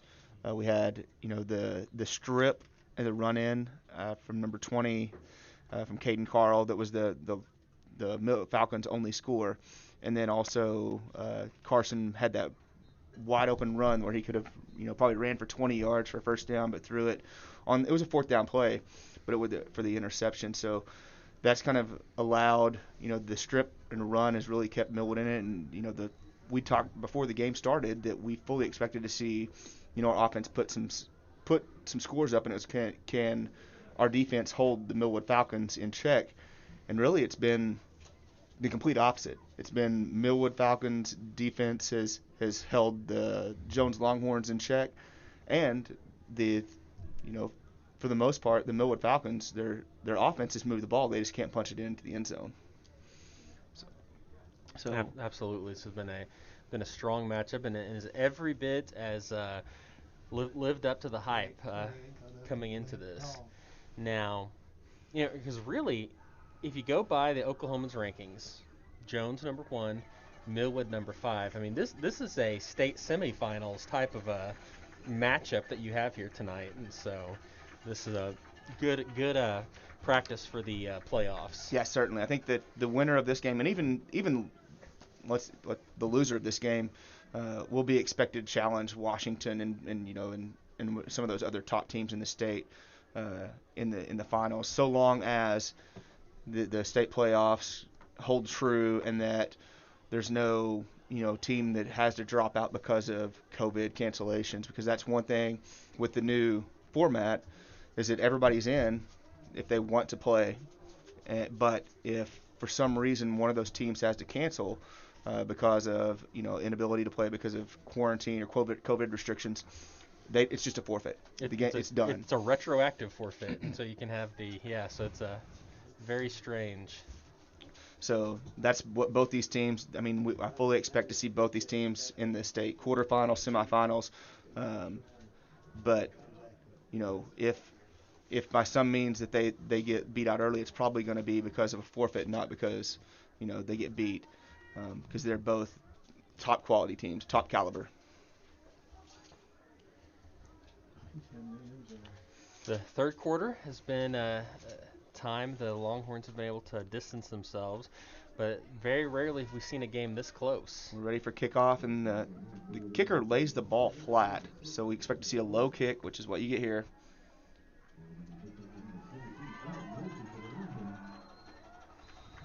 Emmett Murphy is going to get that up to the 40-yard line.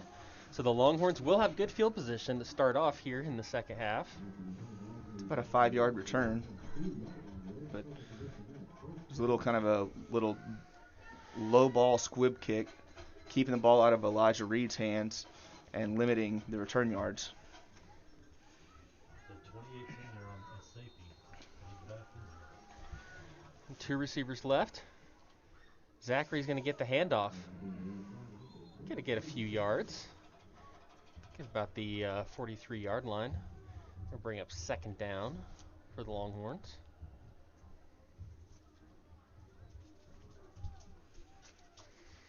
It's a really important drive for the Longhorns to make a statement here, to drive the ball down the field, hold the ball for a little bit of time. And Zachary drops the ball, and that is going to get picked up. And May's going to pick up his second tackle of the evening, and that's over there on the left side. And so the Falcons are going to be in business. And I think that's just what we were talking about right when we came back and we're showing the statistics, is that the great equalizer is the turnover. And right now, Jones is down 3-0. Yeah, and there's a flag that was thrown way after the play was complete. So most likely going to be some sort of either sideline warning or a personal foul or dead ball foul. So Let's see. It's likely gonna be a personal foul, just from the placement of it, and it's getting walked back, so it will be against the Falcons.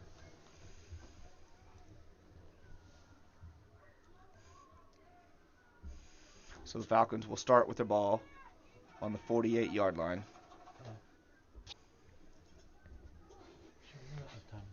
11:23 left here in the third quarter. And we have a different setup with number 15, Leon Mackey, remaining at quarterback as he did that last series. But we've seen, looks like Hunt has now moved out to wide receiver, trying to probably get the ball into him into open space. They were really struggling with that in the first half. We've talked about once, in a lot of the previous games that they played, is he would run that sweep out to the right and kind of get around the end. He hadn't been able to do that. This game, they'd really contained him, so it looks like the Falcons are going to kind of move him around, try to get the ball to him, probably on some swing passes, and see what kind of damage he can do. So it'd be very important for the Longhorns to keep an eye on where Hunt is all the time. Absolutely. And 3 receivers right.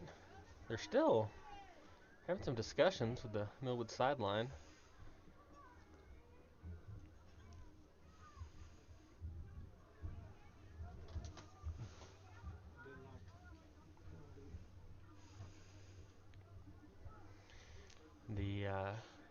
Looks like the referee's writing down some notes, so it must have been an unsportsmanlike, I assume, documenting what number that was.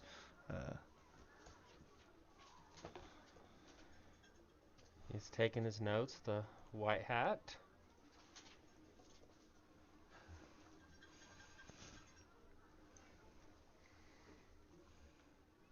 Dead ball and sportsmanlike conduct. It's about the only penalty in the book that they document the number, because I believe if you get two unsportsmanlikes, you get an ejection, so he has to keep that. Henderson up the middle again. He's carrying the pile. Ball is out! And Ty Tucker's... Oh! And they're saying they blew the whistle. And I don't know if you can hear that at home, but the Longhorn faithful are not happy with that play. And I don't think I ever heard a whistle, period. No, not I think from that here. they just started pointing, saying that they thought he was down, but there was never a whistle blown. It's a tough break for the Longhorns on that one.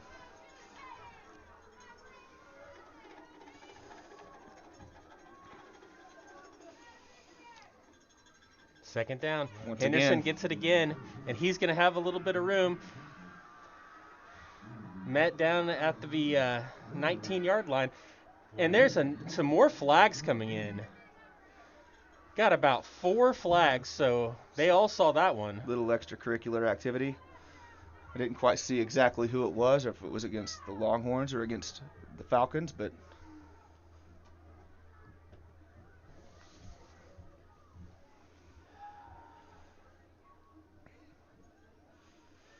we got a Falcon down on the far side. Looks like that's Henderson, kind of limping around. He's kind of came off a couple times earlier tonight. I think he's probably got a little bummed ankle, trying to power through it because he knows it is a really tough game. Still a flag on the ground. Dead ball. That is going to be in the Longhorns. So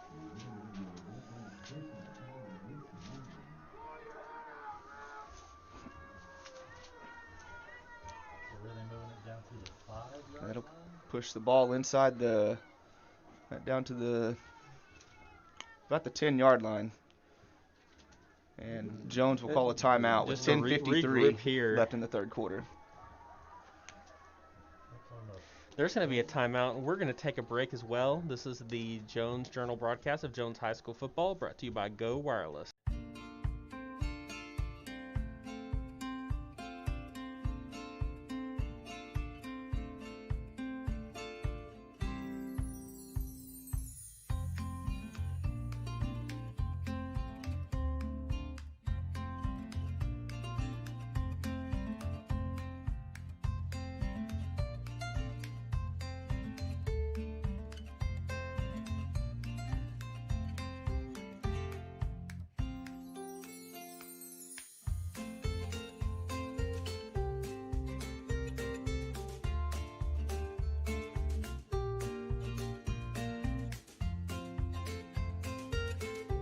Are they inside the 10? Right on the 10-yard Looks line. like they're right on the 10. Yep, ball on the 10. All right, so we're going to have a first down and First and goal. first and goal right at the 10-yard line. The ref is talking to his other refs. You got Mackey and Hunt both in the backfield.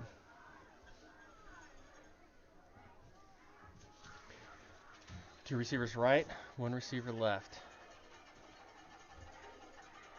Another high snap. Mackey just is going to fall down. And that's going to be a sack. That's the second time the Falcons have been deep, and a high snap has stalled off on a first down. So second down pushes them back to about the 15-yard line. Second and goal from the 15.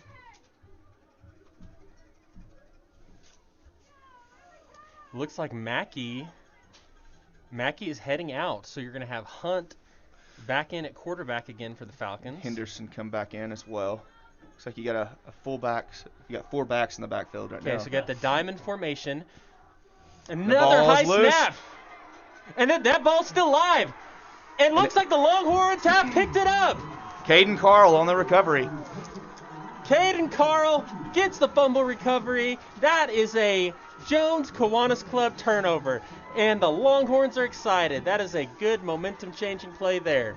Longhorns needed that. It was, they had the turnover or the ball called down, runner forward progress stopped. It was kind of a rough. They thought they had the turnover. Then they had the unsportsmanlike penalty or personal foul penalty, unnecessary roughness. So it seemed like the Millwood Falcons were kind of moving, marching their way to the end zone, and then this turnover is huge. Carson May throws, and that is picked up. Did they? It's an interception by number intercepted. 7, Desmond Green. It's a tough play. Carson, that was his first read. He kind of stared him down. Desmond Green did a great job of jumping the route, kind of hopped in there. Who intercepted it? What number? That was a great play by number 7, Desmond Green. Desmond Green. 10:01 left in the third quarter. And back to the full house backfield. Full diamond. They will often chunk it downfield out of this, not just the run. So 9 is brought down after short gain. Heard a whistle that time. I think that as you see the kind of the gang tackling, I think we're going to start seeing a little bit quicker whistles because of the play previously. These last couple plays, we've got both sides of the stands kind of active, which is kind of fun to see on a Friday night. They're sticking with the full diamond package. One receiver left, one receiver right. And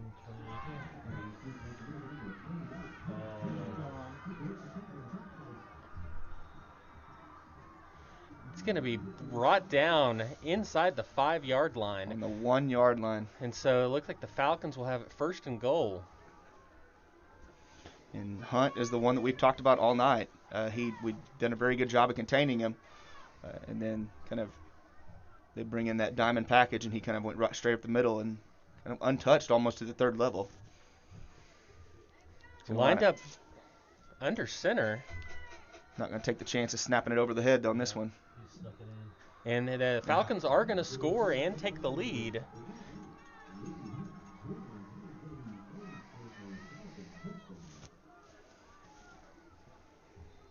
What's the time? 8:58 remaining in the third quarter.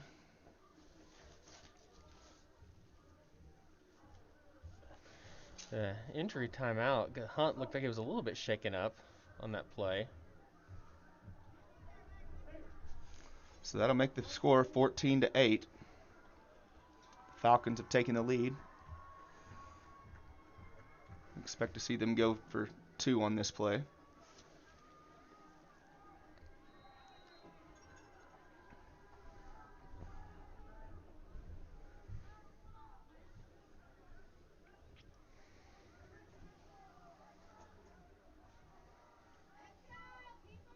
Mackey will come in.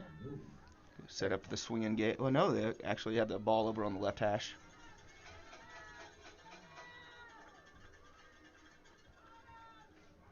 timeout by the Millwood Falcons. There was a little bit of confusion, I think, with Hunt coming out on that play. They didn't have a quarterback. Mackey kind of came in late, and the clock was running down. They didn't want to lose those 5 yards on a delay of game because they really need this 2-point conversion to kind of get this into a two-possession, or not necessarily a two-possession game, but it's 6-point game. So. We're going to keep it here. Let's thank a couple of our sponsors. First, Go Wireless. Go Wireless is Oklahoma's premier wireless internet. Check out their website at go-wireless.us. Go Wireless says Go Longhorns. We'd also like to thank Bank First. The Jones Journal invites all our listeners to stop by your local Bank First to check out their incredibly low interest rates and all the benefits of the loyalty checking account. Bank First, loyal to the Longhorns, loyal to you. With that timeout, Hunt had to leave the field because they had called an injury timeout. With the timeout, he's allowed to come back. So you see Mackey leave the field, Hunt come back on as a quarterback.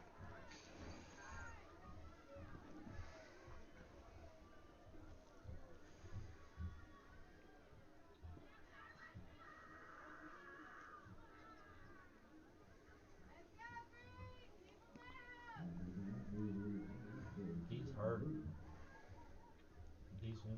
He's leaning over. Yeah, and it looks like Hunt is still pretty uncomfortable out there.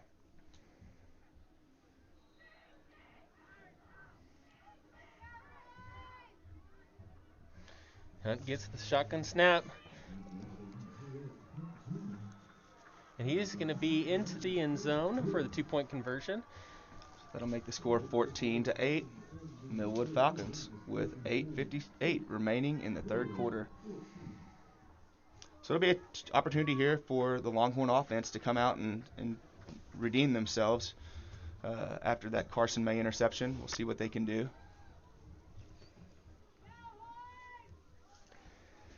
We definitely haven't seen the high-powered offense that we're used to seeing tonight. So maybe the third quarter they can kind of come out and take over and move the ball down the field for us. And credit to the Millwood defense for making the plays when they need to. And they have definitely slowed down this high-powered Longhorn offense. But if there's one thing we've observed all year, it's been the resiliency of this team. And there's no better time to show that than here in the third quarter, trailing against a district opponent.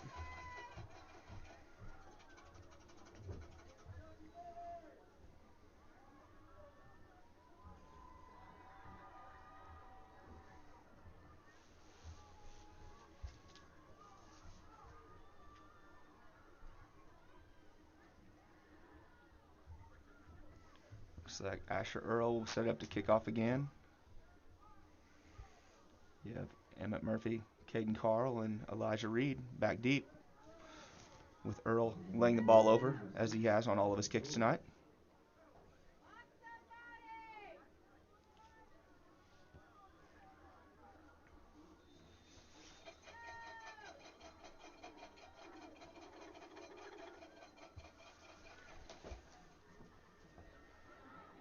Murphy will fall down that at about the 32-yard line, where the Longhorns will take over.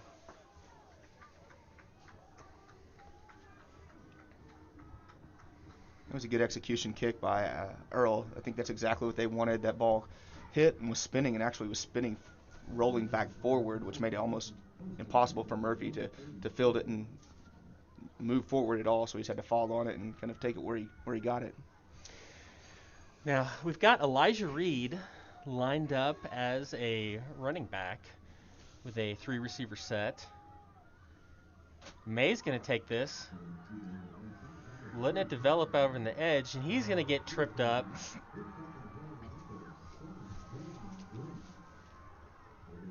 Bringing up a couple yard loss. 2nd and 12 upcoming for the Longhorns.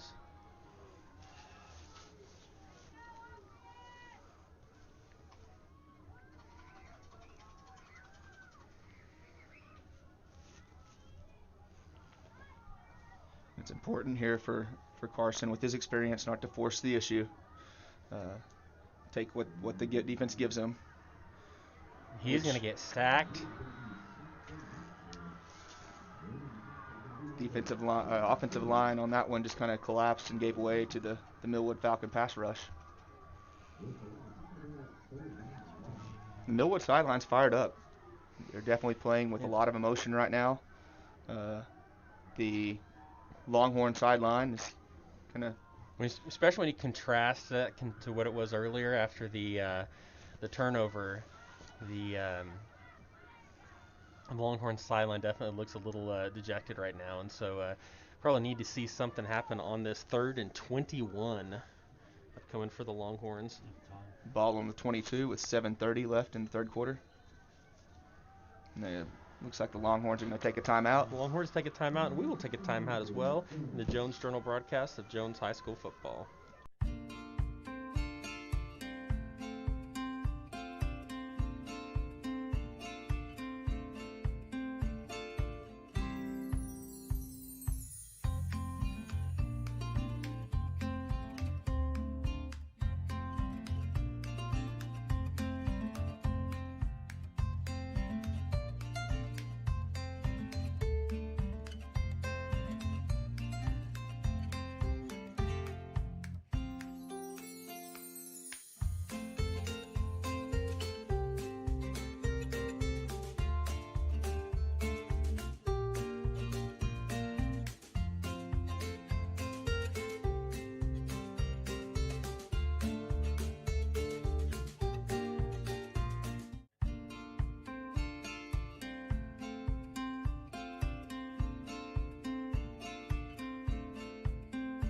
Third and 21 upcoming for the Longhorns.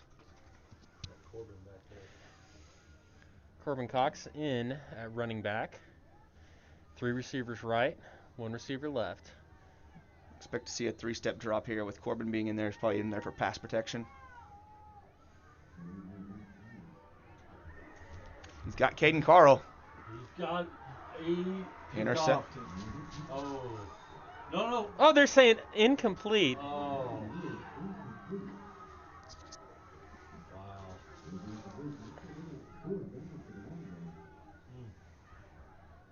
This pass was ruled incomplete. Looked like number 1 may have had it. Jimmy Harris may have had the interception. Then the ball ended up in Caden Carl's hands, so you didn't know what had happened. But unfortunately, it was an incomplete pass, or fortunately, and the Longhorns will punt the ball away.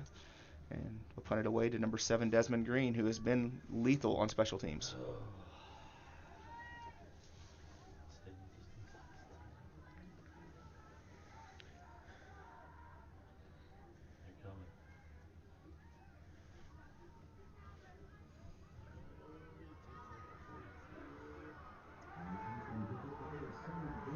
And looks like we do have some pink laundry on the field, so even with that, the Falcons will still get pretty good field position out of this. And once again, Green, once he gets his hands on the ball, he is, he's elusive.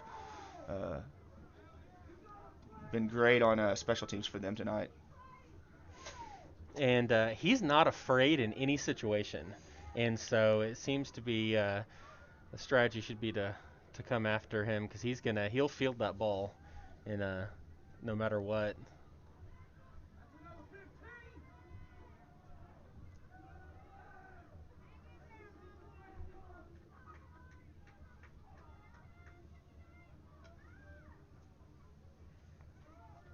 Referees are conferring here.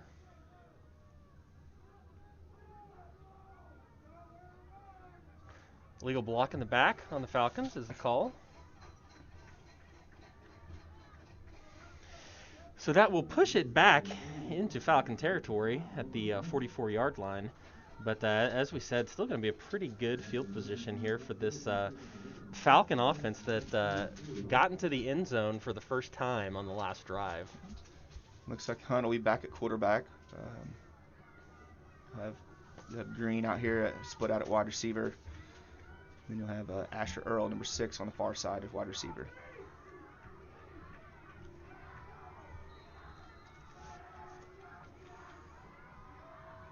Ball is over his head again. Ball is loose, and the Longhorns have recovered. That is going to be a bank first turnover. I think that's a Jones Kiwanis Club It's turnover. a Jones Kiwanis Club turnover. But it'll also be a bank first down. Bank first down. Apologize, I got excited there. Well, Cameron Estrada with that recovery. That is a Jones Kiwanis Club turnover. You know, it looked like the ball was snapped over his head. We've seen that multiple times tonight. Hunt tried to pick it up, and when he did, he kind of held the ball down a little bit low. One of the Longhorns kind of hit him a little bit on the side, and he kind of lost the fumble again. And Longhorns will take it over, first down and 10 on the 24 with 7:04 remaining in the third quarter. We'll see if Carson May can execute here. 2 receivers left, 1 right. May gets a shotgun snap. Pressured again. He's going to stay on his feet. Gets to about the 23-yard He line. danced around for a 1-yard gain.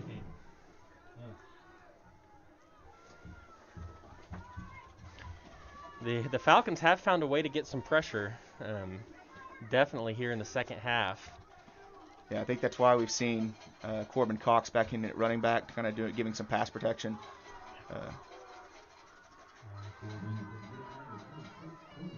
Cox is going to get the call. Still stays up on his feet. They blow that whistle. Give him the 20-yard line. Bring up third down and 6. 6:15 remaining in the third quarter.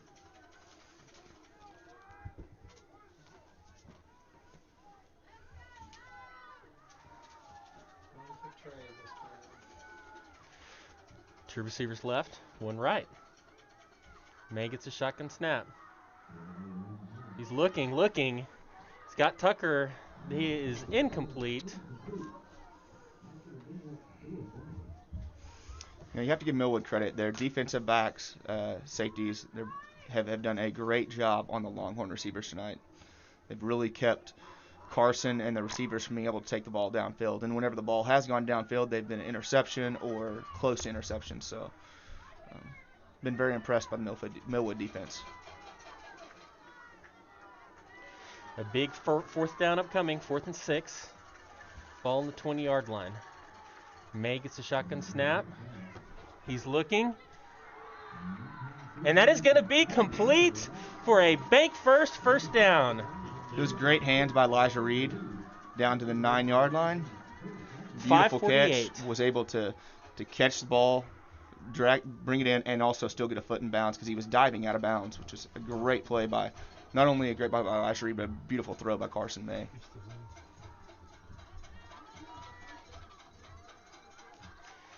May's going to keep it on the ground. Be wrapped up right there at the 10-yard line, 10-yard line for no gain.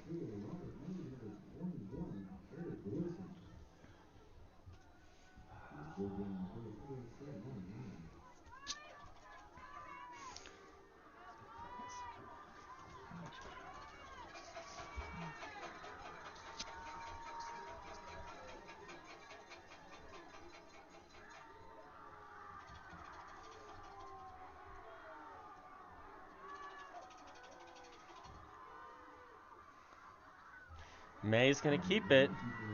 And he's going to be met at the line of scrimmage again. It looked like there was a brief opening right there, right whenever he went to punch the hole, and number 53 just collapsed down. There's Alonzo Henderson kind of just collapsed down on Carson right there. So that'll give us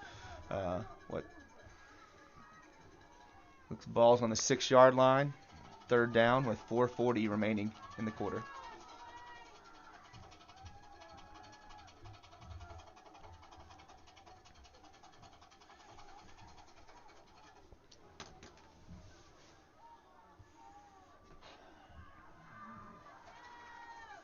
Two receivers left, 1 right.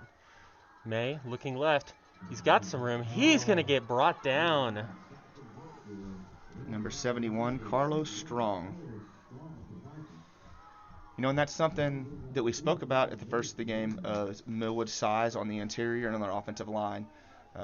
We hadn't really seen that huge of an impact throughout the game tonight, but over these last few plays, that defensive line has really, shown their strength, their size, and their ability to kind of push around some of the Longhorn line on those drop back passes. 3:45 left in the third quarter. Let's see if we can get it on fourth down. Huge fourth down play. He has Elijah Reed wide up. Oh, and it was dropped at the goal line. Oh, it was Trey Durrell. I apologize. He had Trey Durrell cutting across on that slant. And the Longhorns will turn the ball over. 3:39 left in the third quarter. Tremendous opportunity for the Longhorns. Give credit to the Falcon defense. The Falcons have been the high snap has killed them all evening, and so let's see what will happen here. The Falcons are doing their full diamond position or rotation again. Hand off to number 9, and he is just powering through.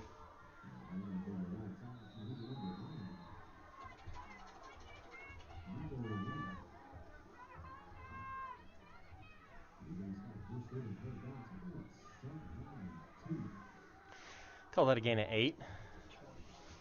2nd and 2 upcoming.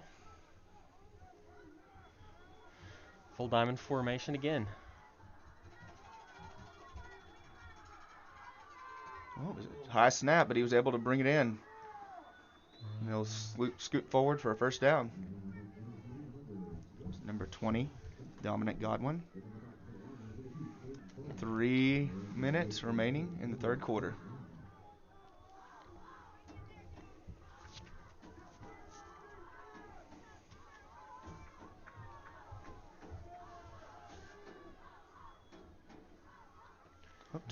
Hunt keeps it, and he's going to break free, and he may be off to the races. He's not going to be caught on this one.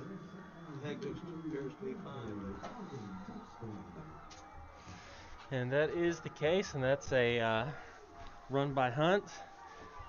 2:40 remaining in the third quarter, and the Falcons will go up 20-8. It was a 76-yard run by Hunt, which we've talked about all night. The fact that he can really hurt people with his legs, and he's done that.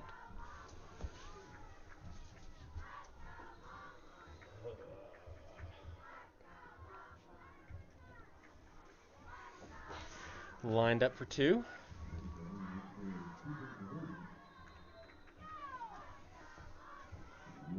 A little bit of movement. Longhorns jumped offside, so they'll slide the ball forward a half a yard.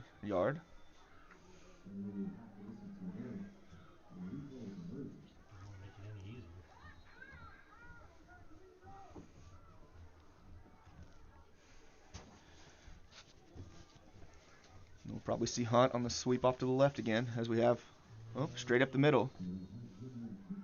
And he's in. So that'll give the Millwood Falcons the lead of 22-8 with 2:40 remaining in the third quarter.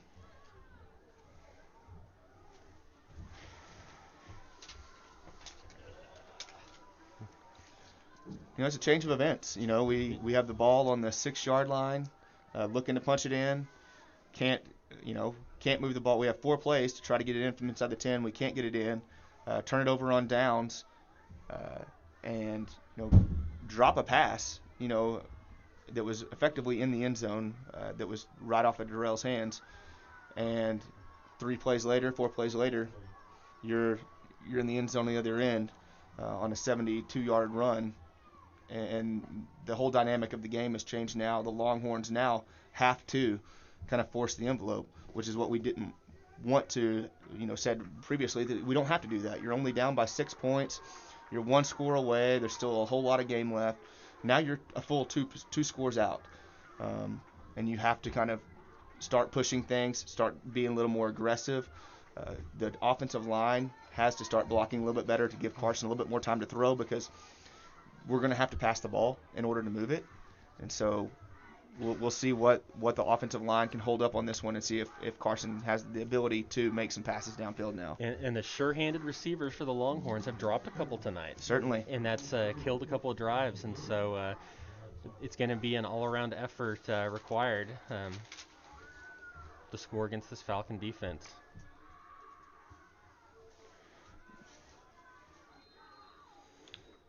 There's a high kick, fair catch called. There's a Cameron Sweat on the fair catch, right at the 37-yard line. So that's where, 38-yard line, that's where the Longhorns are going to take over. Is on 38-yard line. 2:39 remaining in the third quarter. And the offense is coming onto the field, and here's their opportunity to show that they're one of the top teams in the state, to drive the ball down the field and score.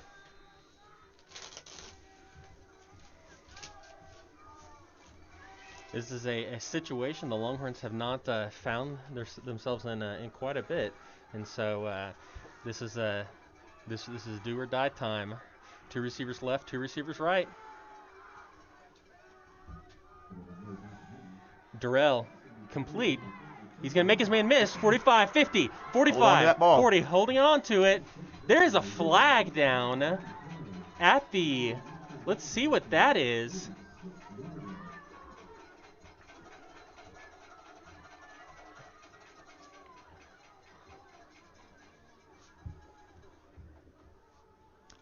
So it'd have to be on the Falcons. It's the only person that was around, unless you have a sideline warning. It could very easily be a sideline warning, but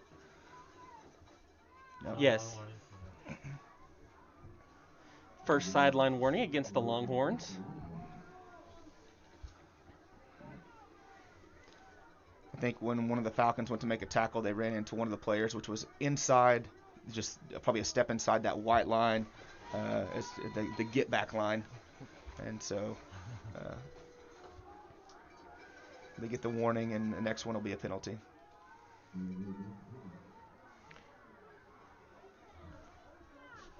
A little bit too tall for Durrell, and it's a tough play. Yeah. Durrell's a little bit slow getting up, kind of got hit in the back there as he jumped up. Carson kind of left him out to dry on that one. It's a hard play for Carson to roll across and then throw all the way back. It gives the receivers the defensive backs a lot of time to kind of see the ball, come back across and get it. So 2nd down and 10, 2:24 left in the third quarter, and we'll see if the Longhorns can punch it through for the first down. Okay. Trips on the right, 1 receiver left. May in the shotgun, Xavier Zachary back in at running back. 2nd down and 10. May gets a shotgun snap. The pressure's coming on his blind side, and that's going to be too tall. I think he probably heard those footsteps coming. We do have an injured Falcon.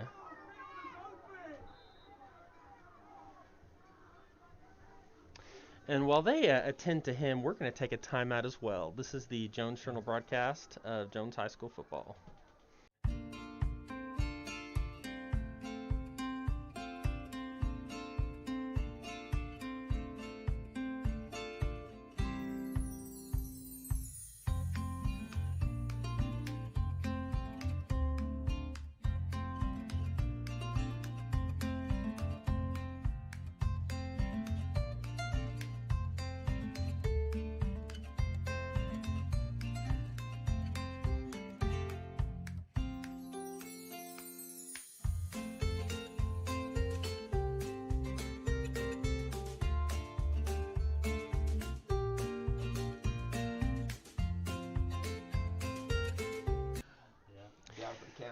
Welcome back from the injury timeout. Longhorns facing a 3rd down and 10. You don't have to get all of it. This is 4-down territory. You're in a position where you're probably not going to punt it from here. So, if you can get 5, 6, 7 yards, it's great. Get the ball to Elijah Reed. He's going to get up to about the 31. And so, like we said, get about 5 yards there. Looks like Reed is slow. Yeah, it looks like he took a shot as he was going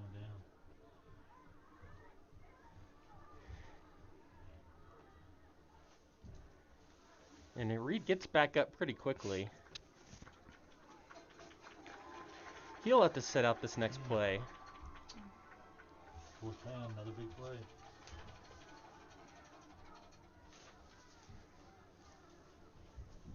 It's tough to have to lose him for your 4th down play.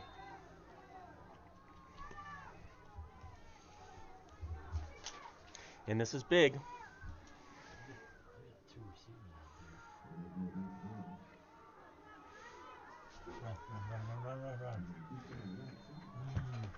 May. Did he get it? It looks like they gave it to him. Yep. Just The Millwood enough. sideline is not happy about that. Wow. But that is good for a bank first down. The legs of Carson May keep this drive alive on 4th down. 1:38 left in the third quarter. And the Longhorns keep the drive alive, 1st and 10. And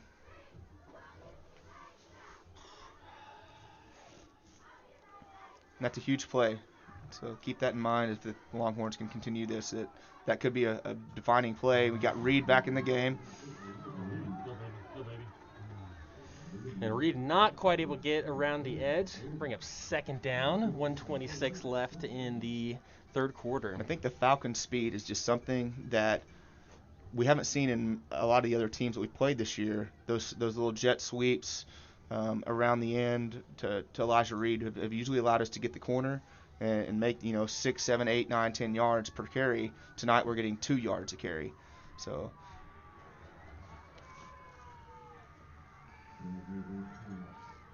Reed gets hit at the line of scrimmage. That's going to bring up a 3rd down. 59 seconds remaining in the quarter. Another 3rd and long upcoming. And just like you said last time, Chris, don't have to feel like you have to get it all right here. Just a solid gain should put a good position in this obvious 4 down territory.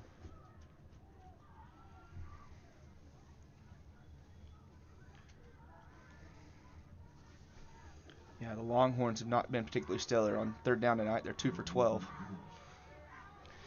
But Caden Carl. he's going to hold on to the ball this time. Mm-hmm. And that'll get it 1st down. A bank first down for the Longhorns. You don't have to get it all in one play, Chris, but it's helpful when you do. Right. That'll improve those percentages. We'll make it 3 for 13. 30 seconds left in the quarter. Hand off to Zachary. And he is tripped up right there at the line of scrimmage after he gets that. 24 seconds left. Alonzo Henderson, number 53, kind of crashing down there, has made several tackles just like that. Sitting there at defensive end, he kind of hangs out, and then once he sees that handoff, he just crashes down and is able to get hold of Zachary and stop him for a yard or 2 gain. And we will carry that into the 4th quarter with the Millwood Falcons leading the Jones Longhorns 22-8. This is the Jones High School presentation of Jones High School football.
We are back. 2nd down upcoming for the Longhorns. There's 12 minutes left for the Longhorns to make up this deficit.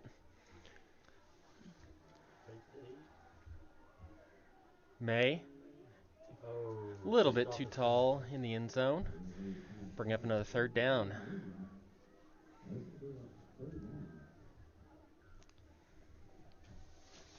It's a tough play, but that's one play that, sometimes we've grown accustomed to seeing the Longhorn receivers make.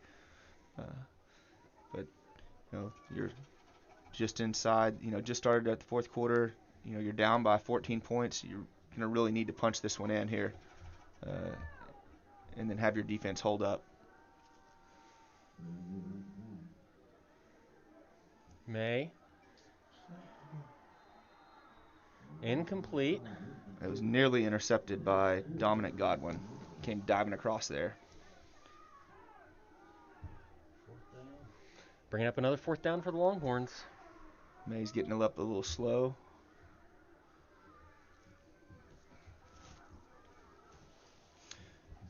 This is, 4th down and 8 for the Longhorns. You can still get a first down and not have to go all the way to the end zone, but Trips left. Xavier Zachary in the backfield. That's complete. Oh, that he didn't get it. not quite. It'll be a turnover. Looks like he's going to be about a half a yard short. The Millwood defense looks like they're going to hold. With 11:40 left in the game, Jones Longhorns will turn the ball over on downs inside their Millwood 10. Looks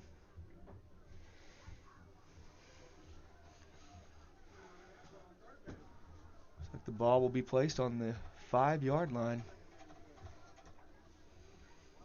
That's a tough one.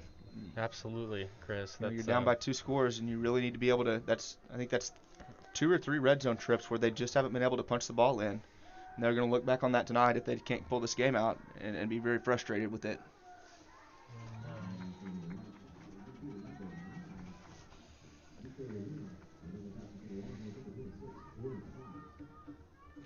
Just one observation. It looks like, especially there in the edge, some of the players are getting a little chippy, and the last thing you want here is a unsportsmanlike conduct penalty or any sort of personal foul in this type of a situation. Just need to keep your composure, play your assignment, take what they give you. There's Hunt out on the edge, and he's loose again. He'll just run it out of bounds off the first down. That's, he's broke contain. That's the one thing that even in, the coach's corner last night, Cameron Sweat said, is that you can't let him get outside. They've been practicing it all week. They can't let him, fake that option and get loose, and that's exactly what happened right there.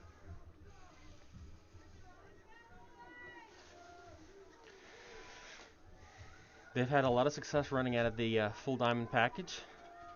They're doing that again. Got it some space in the middle.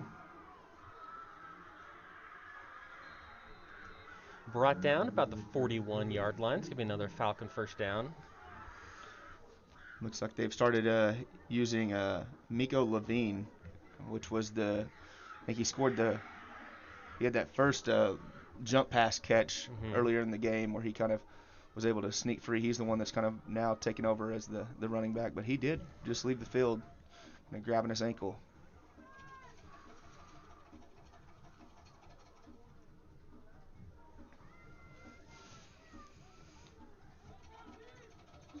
Watch for Henderson again.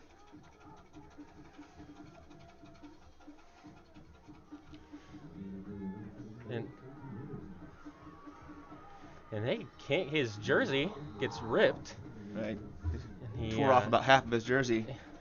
And he is still able to stand there. Bring up second down. But he kept his feet going, kept moving.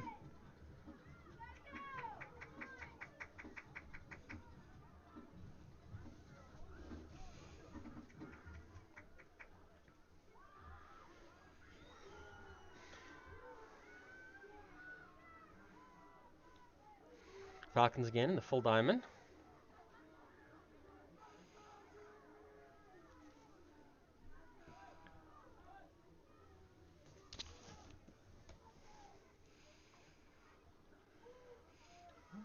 Godwin. And up to 20, Godwin. Going to be a 3rd and short.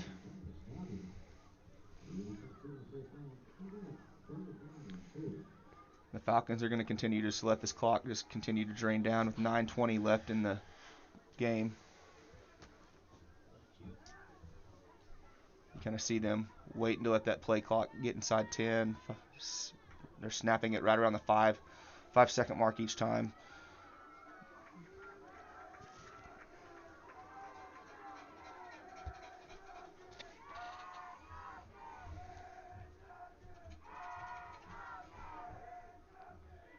Hand off to Godwin again, and he will have the first down, and he's still churning those feet.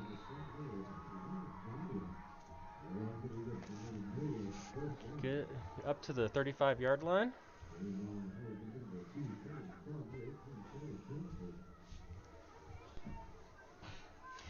Down about the 8-minute mark.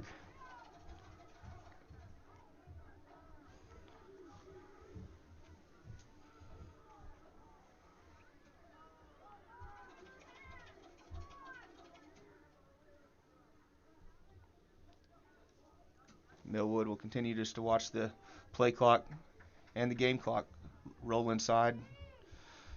8 minutes. Snap for Hunt. Roughly no gain on that play. Be 2nd and 10. The play clock restarts. And if the pattern holds true, they'll snap the ball here in about 20 seconds. But they're absolutely content to let that continue to run down.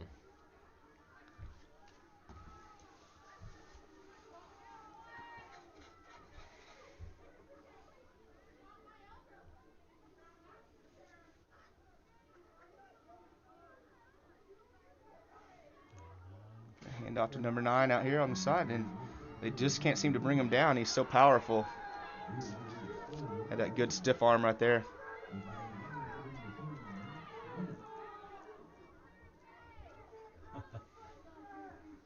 Coach Martin is making sure his players stay away from the action as goes in line. Yeah, 3rd down upcoming for the Falcons. Ball on 31-yard line. It's a big play for the Longhorn defense here to hold them. I assume that the Millwood Falcons are probably in 4-down territory where they're at too, so they'll probably just continue just to hand off and run the ball, milk that play clock down.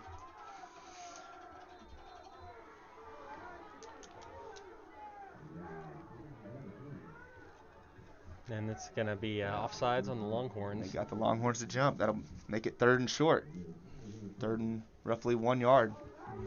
Makes it a much more reasonable situation for the Millwood Falcons to get their first down. There's 7:20 remaining in the game. And the clock will run. So we're going to snap it inside 7 minutes.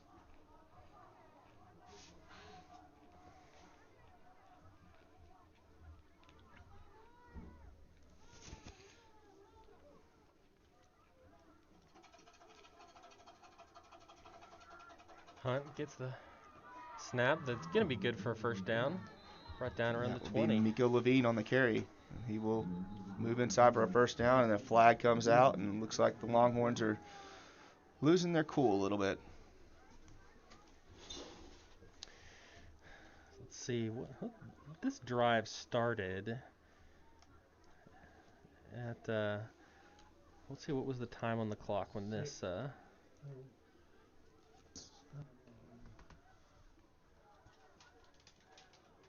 Start on the 6-yard line.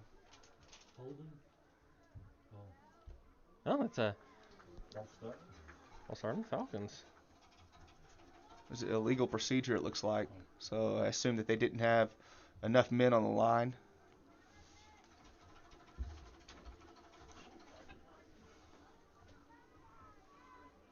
And then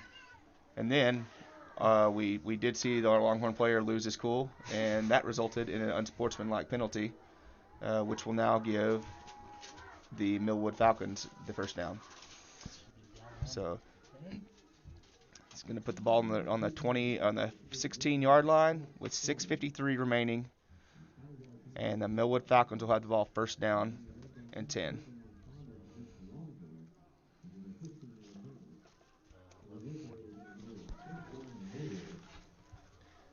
So What's it at now? with the time at 6:53, when they started this drive, there was 11:40 left in the game. So we're coming up on a 5-minute drive, and they still can drag some more off the clock with this.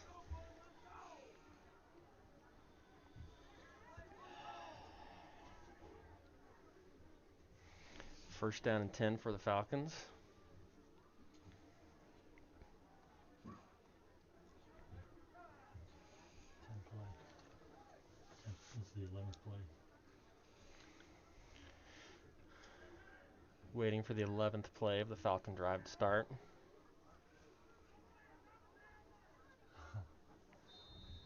And the clock will run. It'll be 6.5 minutes on the snap.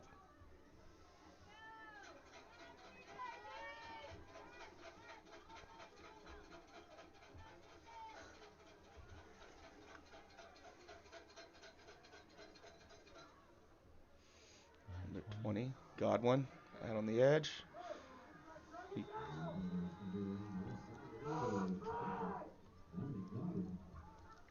It'll be an 8-yard gain, and on that gain right there, that will push the Millwood Falcons over 250 yards rushing on the night. What are they down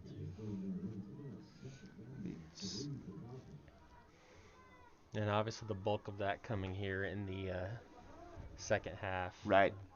And this 6 minutes left in the game. This drive's been completely on the ground. Not one pass thrown. All the snaps have been good snaps. Something that we had seen is some high snaps, so they've done a great job of executing. Well, I say that they've been good snaps, and he pitches it as he's coming down. Let's see. Yep, are they going to say say a touchdown? Yep. Hunt was falling forward, and he threw the ball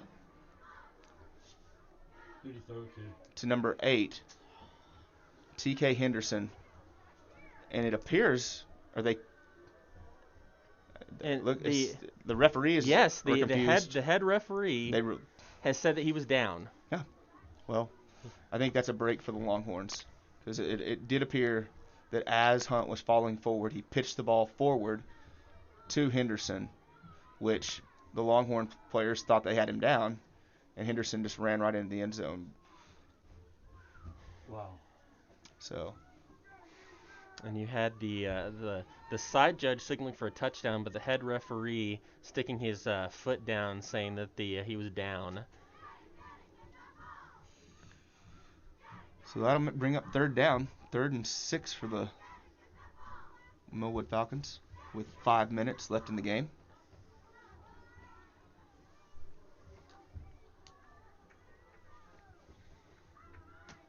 Continue to let the clock just roll. Slightly different formation seen for the Falcons.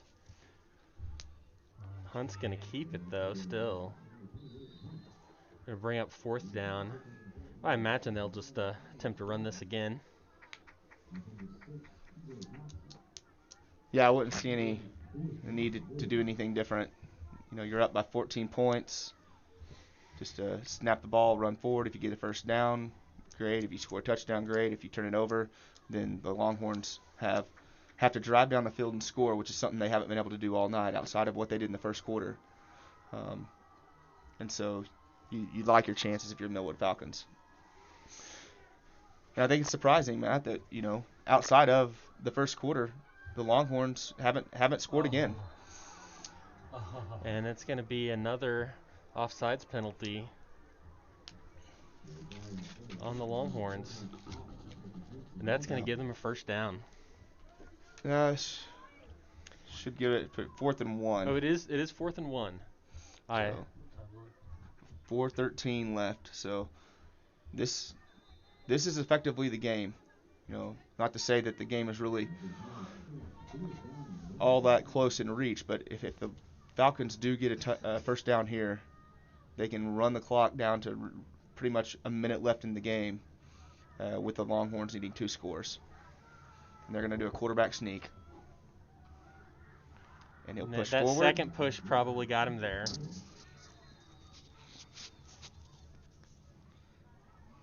And that'll be a first down for the Millwood Falcons. And with 3:47 left in the game,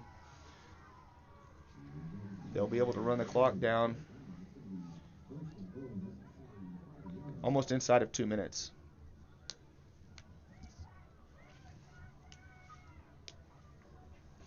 So, Matt, the game lived up to what we'd expected. You know, it's two of the top teams in the state, fighting it out for a district title, effectively. The Longhorns had some self-imposed errors that really cost them. A fumble, the strip for a touchdown in the first half, a couple interceptions, a fumble, and turnovers will be the story. I think that's what Coach Martin and the coaches will focus on is the number of turnovers we had and the lack of the defense to force turnovers from the Falcons. Absolutely. And while the Falcons take a timeout, let's thank a couple of our sponsors. The Jones Kiwanis Club is an excellent way for you to serve in our community. Meetings are every Friday at noon at Rooster's Cafe. Check out their Facebook page at Jones Kiwanis for more information. The Overman Legal Group wishes all the student athletes a safe and successful season. Visit overmanlegal.com to see why Overman Legal is Oklahoma's top-rated law firm. Go Longhorns! And at the Jones Assembly of God, our goal is to connect you to others, to God, and to your purpose. Join us Sundays at 11 a.m. to make the connection. That's Jones Assembly of God.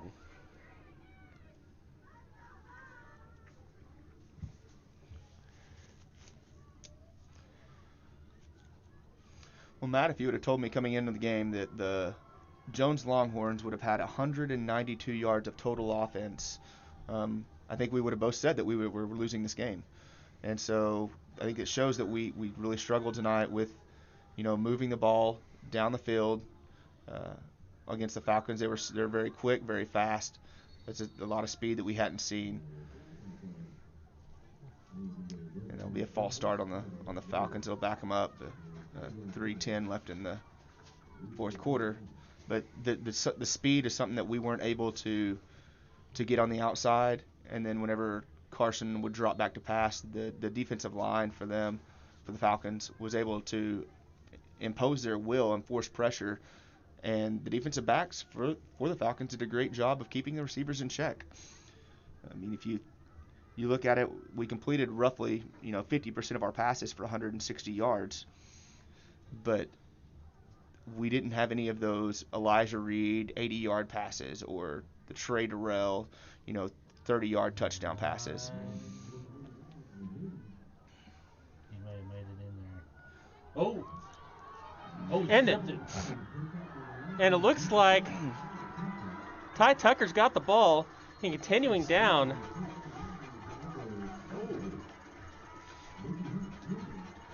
And that's a Jones Kiwanis Club turnover.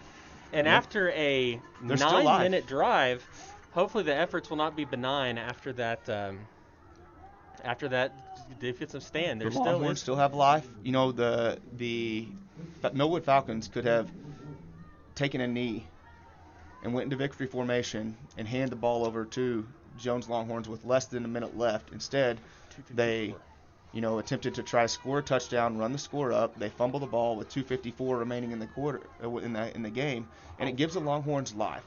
Now, if they can capitalize on it, we'll see. We have to be able to pass the ball. The defensive line or offensive line has to stop the defensive line from the pressure. Carson May has it, looking downfield. He's going to tuck it. He's going to get sacked. So the Longhorns do need to come back fairly quickly.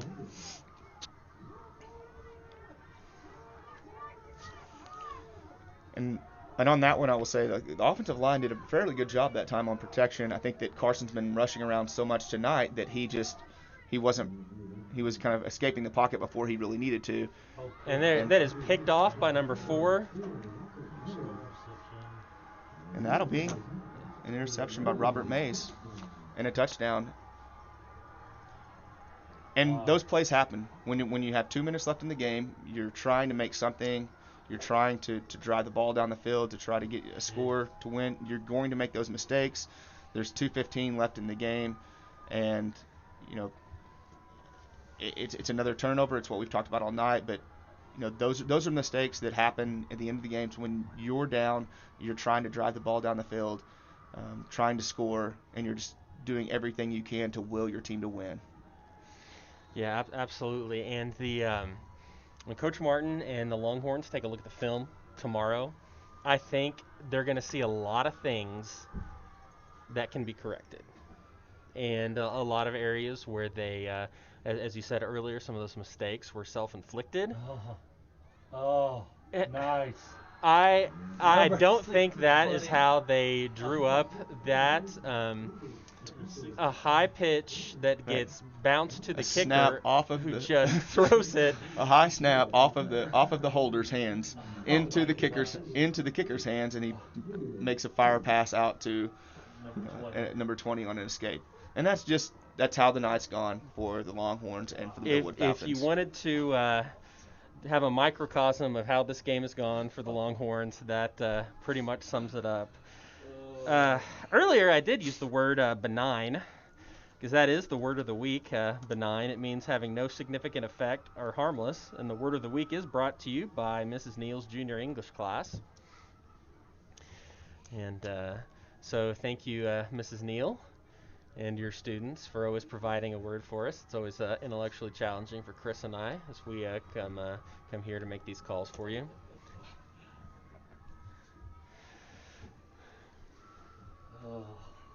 So a little over 2 minutes left. The Longhorns will get another opportunity.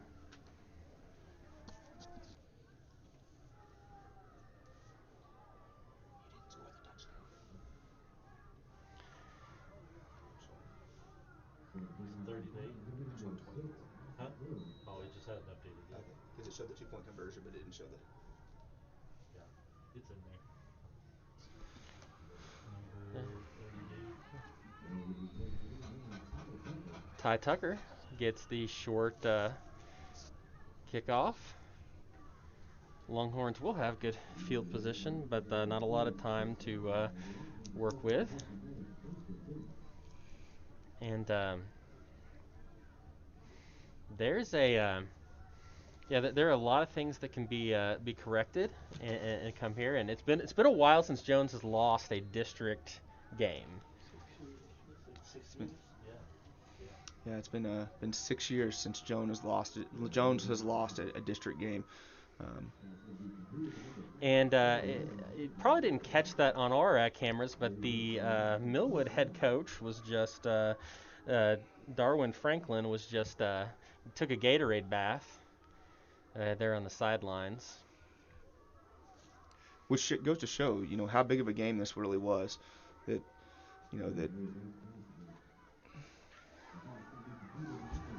And Caden Carl is going to score, turn that horn loose. That's a bank first touchdown.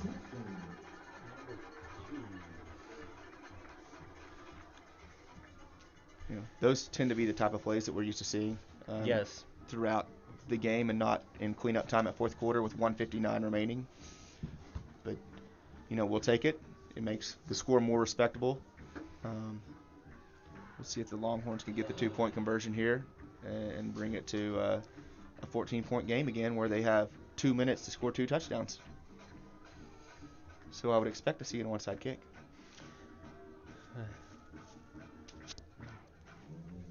You'd expect to see that up here, but first, the point after.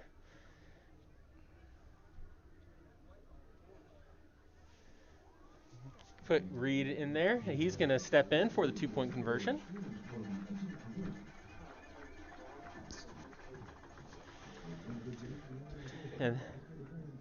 And that time, Elijah Reed was able to use his speed to get around the edge. 30-16 is the score.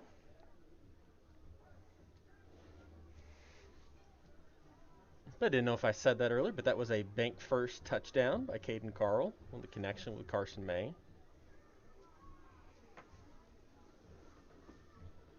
Expect the onside.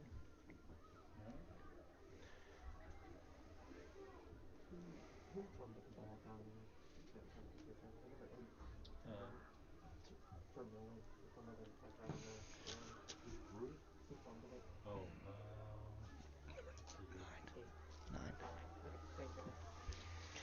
9. And a likely onside kick coming up here. Freshman Nate Veers. The good old onside kick is, for a kicker, that's probably something that you practice quite often. Extra point, field goal, and the onside kick. So we'll see if he can execute this one. You got Reed out here on the far end.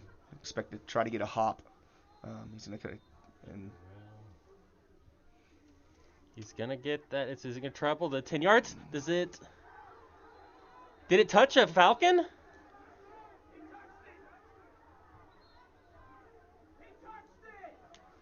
And they're discussing if a Falcon touched that would be a live ball that the Longhorns could recover. you already know. What are they gonna call? What are they gonna call?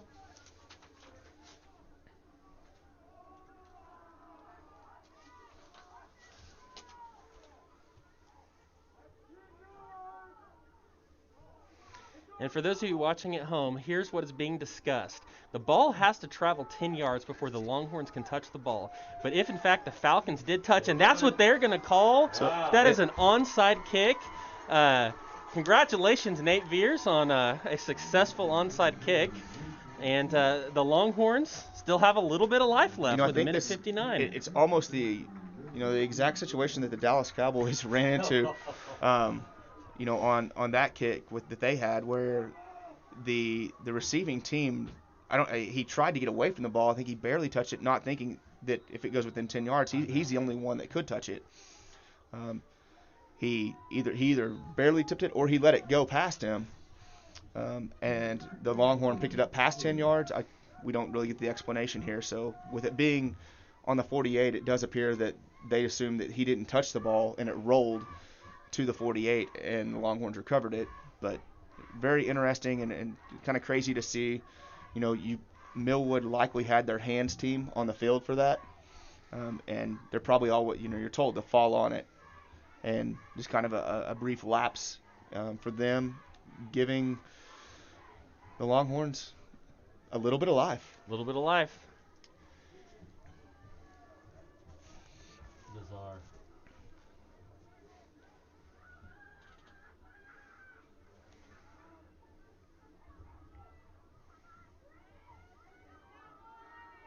What the heck was that guy doing?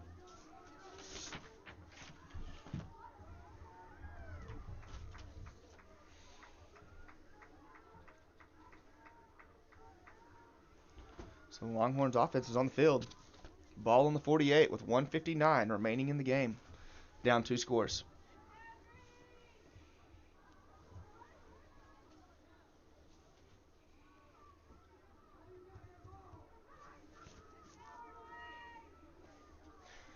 Two receivers left, two receivers right. May gets the shotgun snap. Looking. He's got Emmett Murphy. And he's going to get the first down. It's a bank first down. He was still inside, so as soon as they set the chains, the clock is going to continue to run. There's the snap. May's got it. Looking downfield. He's going all the way. He's going for the home run ball. That is broken up. It appeared that Elijah Reed had that near the goal line. Excuse me. It's Caden Carl.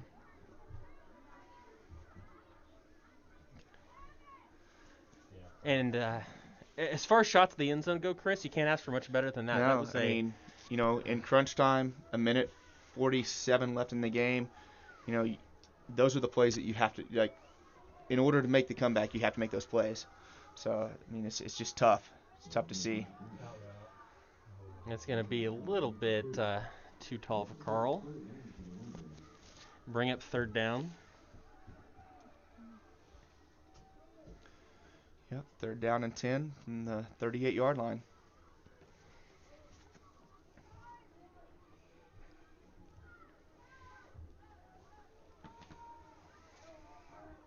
quite a bit of excitement for a quarter that saw a 9-minute drive in it.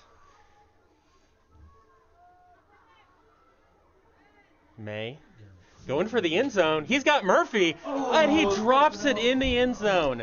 There was double coverage there, but May did find the seam in there, and Murphy just was not able to hold on to that. It's a great pass by May. I mean, it literally hits Murphy in the chest and falls to the ground. That's a touchdown.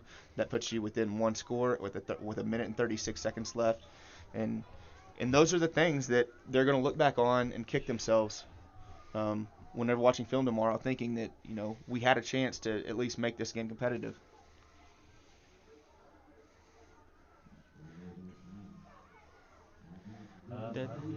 And then they're going to call him. They're going to down. say it's good. Yeah. That it's going to be good for bank first down. It'll move the Give chains. him the forward progress.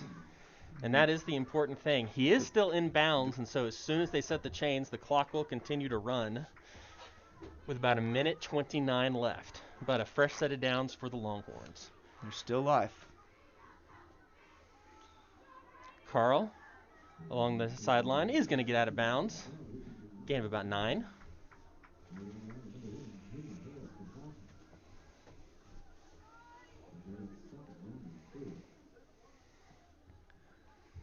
.119 left in the game. Ball on the 19-yard line.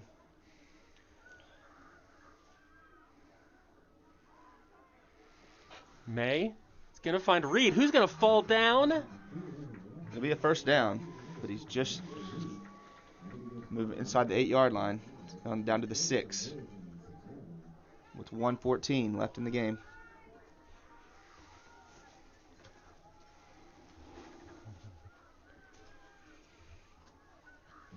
May is going to run this. And a timeout, Longhorns. 1:06 left in the game. 1:06 left in the game. We will stay here. It's second down, ball on the 2-yard line. So you have 3 plays to punch it in the end zone. You need to do it probably as quickly as possible because you still have to execute another onside kick. It's 2020. Stranger things have happened. And that is the last timeout for the Longhorns. As our stats man, Joel man, said, stranger things have happened in 2020. So executing 2 onside kicks may be just the year.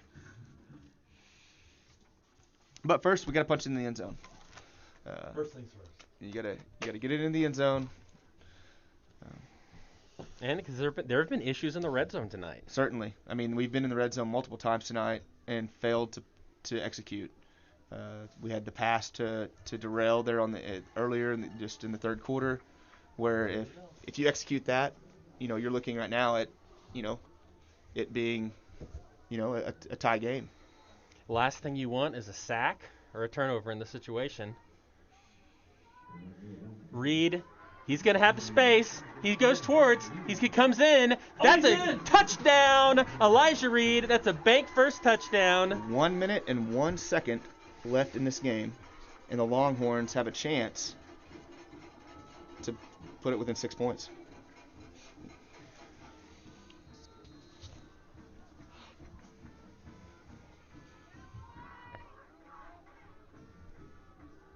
It's 30 to 22, right?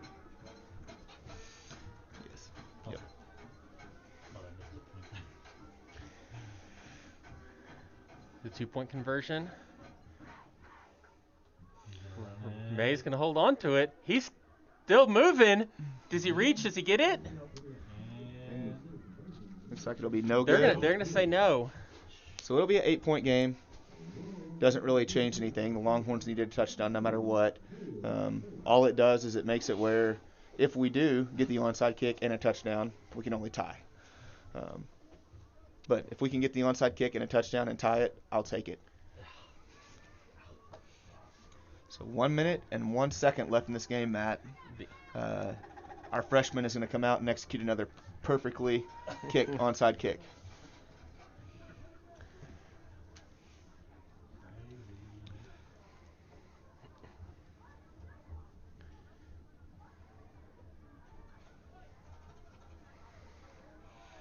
So you're going to see Millwood bring all 11 players probably up within 10 yards. This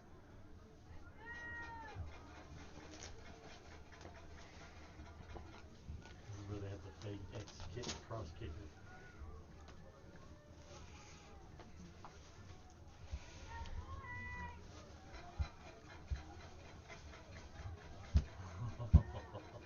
And Veers checking the sidelines.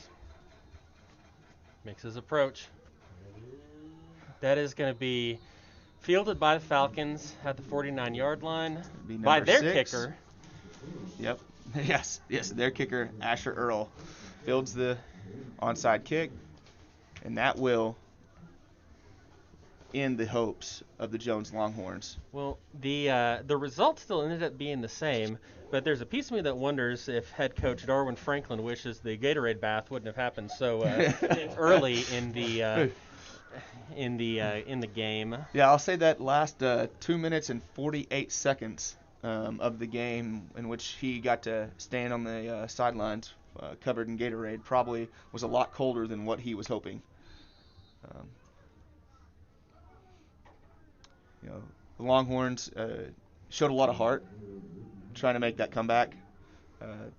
They'll move forward next week. We'll be going out to Prague. So we'll see how that one goes. See if they can recoup, get in the film room, correct some mistakes. Get the offense kind of back on track. And we'll start preparing for the playoffs that will become. The ball is actually on the ground. And it looks like he was able to fall on it. Hunt was able to fall on it, but it was a tricky one that will end the game. Millwood Falcons will have won the game 30-22. And as the clock strikes 0. That is a final.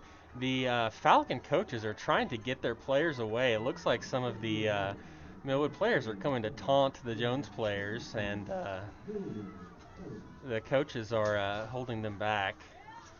That's Coach Martin and his Longhorns are getting off the field, and a disappointing outcome for the Longhorns, obviously, but the mistakes are correctable, and for the end of the season, all the goals are still intact with this expanded playoff format. Certainly. And so, I think that I expect to say, as we spoke at the first of the game, both of these teams, barring some crazy outcome with COVID forfeits, we expect to see both these teams in the state quarterfinals, semifinals, championship. And so it was a great game. The score probably not indicative of maybe how the game really truly ended out, because we had those 2 touchdowns there at the last. But there's a lot of improvements that the Jones Longhorns can make, and Millwood played a almost perfect game. Mm-hmm. So there's a lot of room to make up. I think that if we see the Millwood Falcons again in the state playoffs, I would expect a much closer game, and we'll see if we can keep going. Okay, well, we will thank our sponsors one more time. This has been the Jones Journal presentation of Jones High School football, brought to you by Go Wireless. Be sure to look out for our coverage of the game and our Coach's Corner this week, and as we get ready for the next week against the Prague Red Devils. And so that's signing off here. This is Matt Boggs and Chris Branch. I'd like to thank our producer, Sarah Boggs, our stat man, Joel Mann, Zoe Tucker down taking pictures, and then we've got Austin and Jake up on the roof running the cameras. Good night, Jones.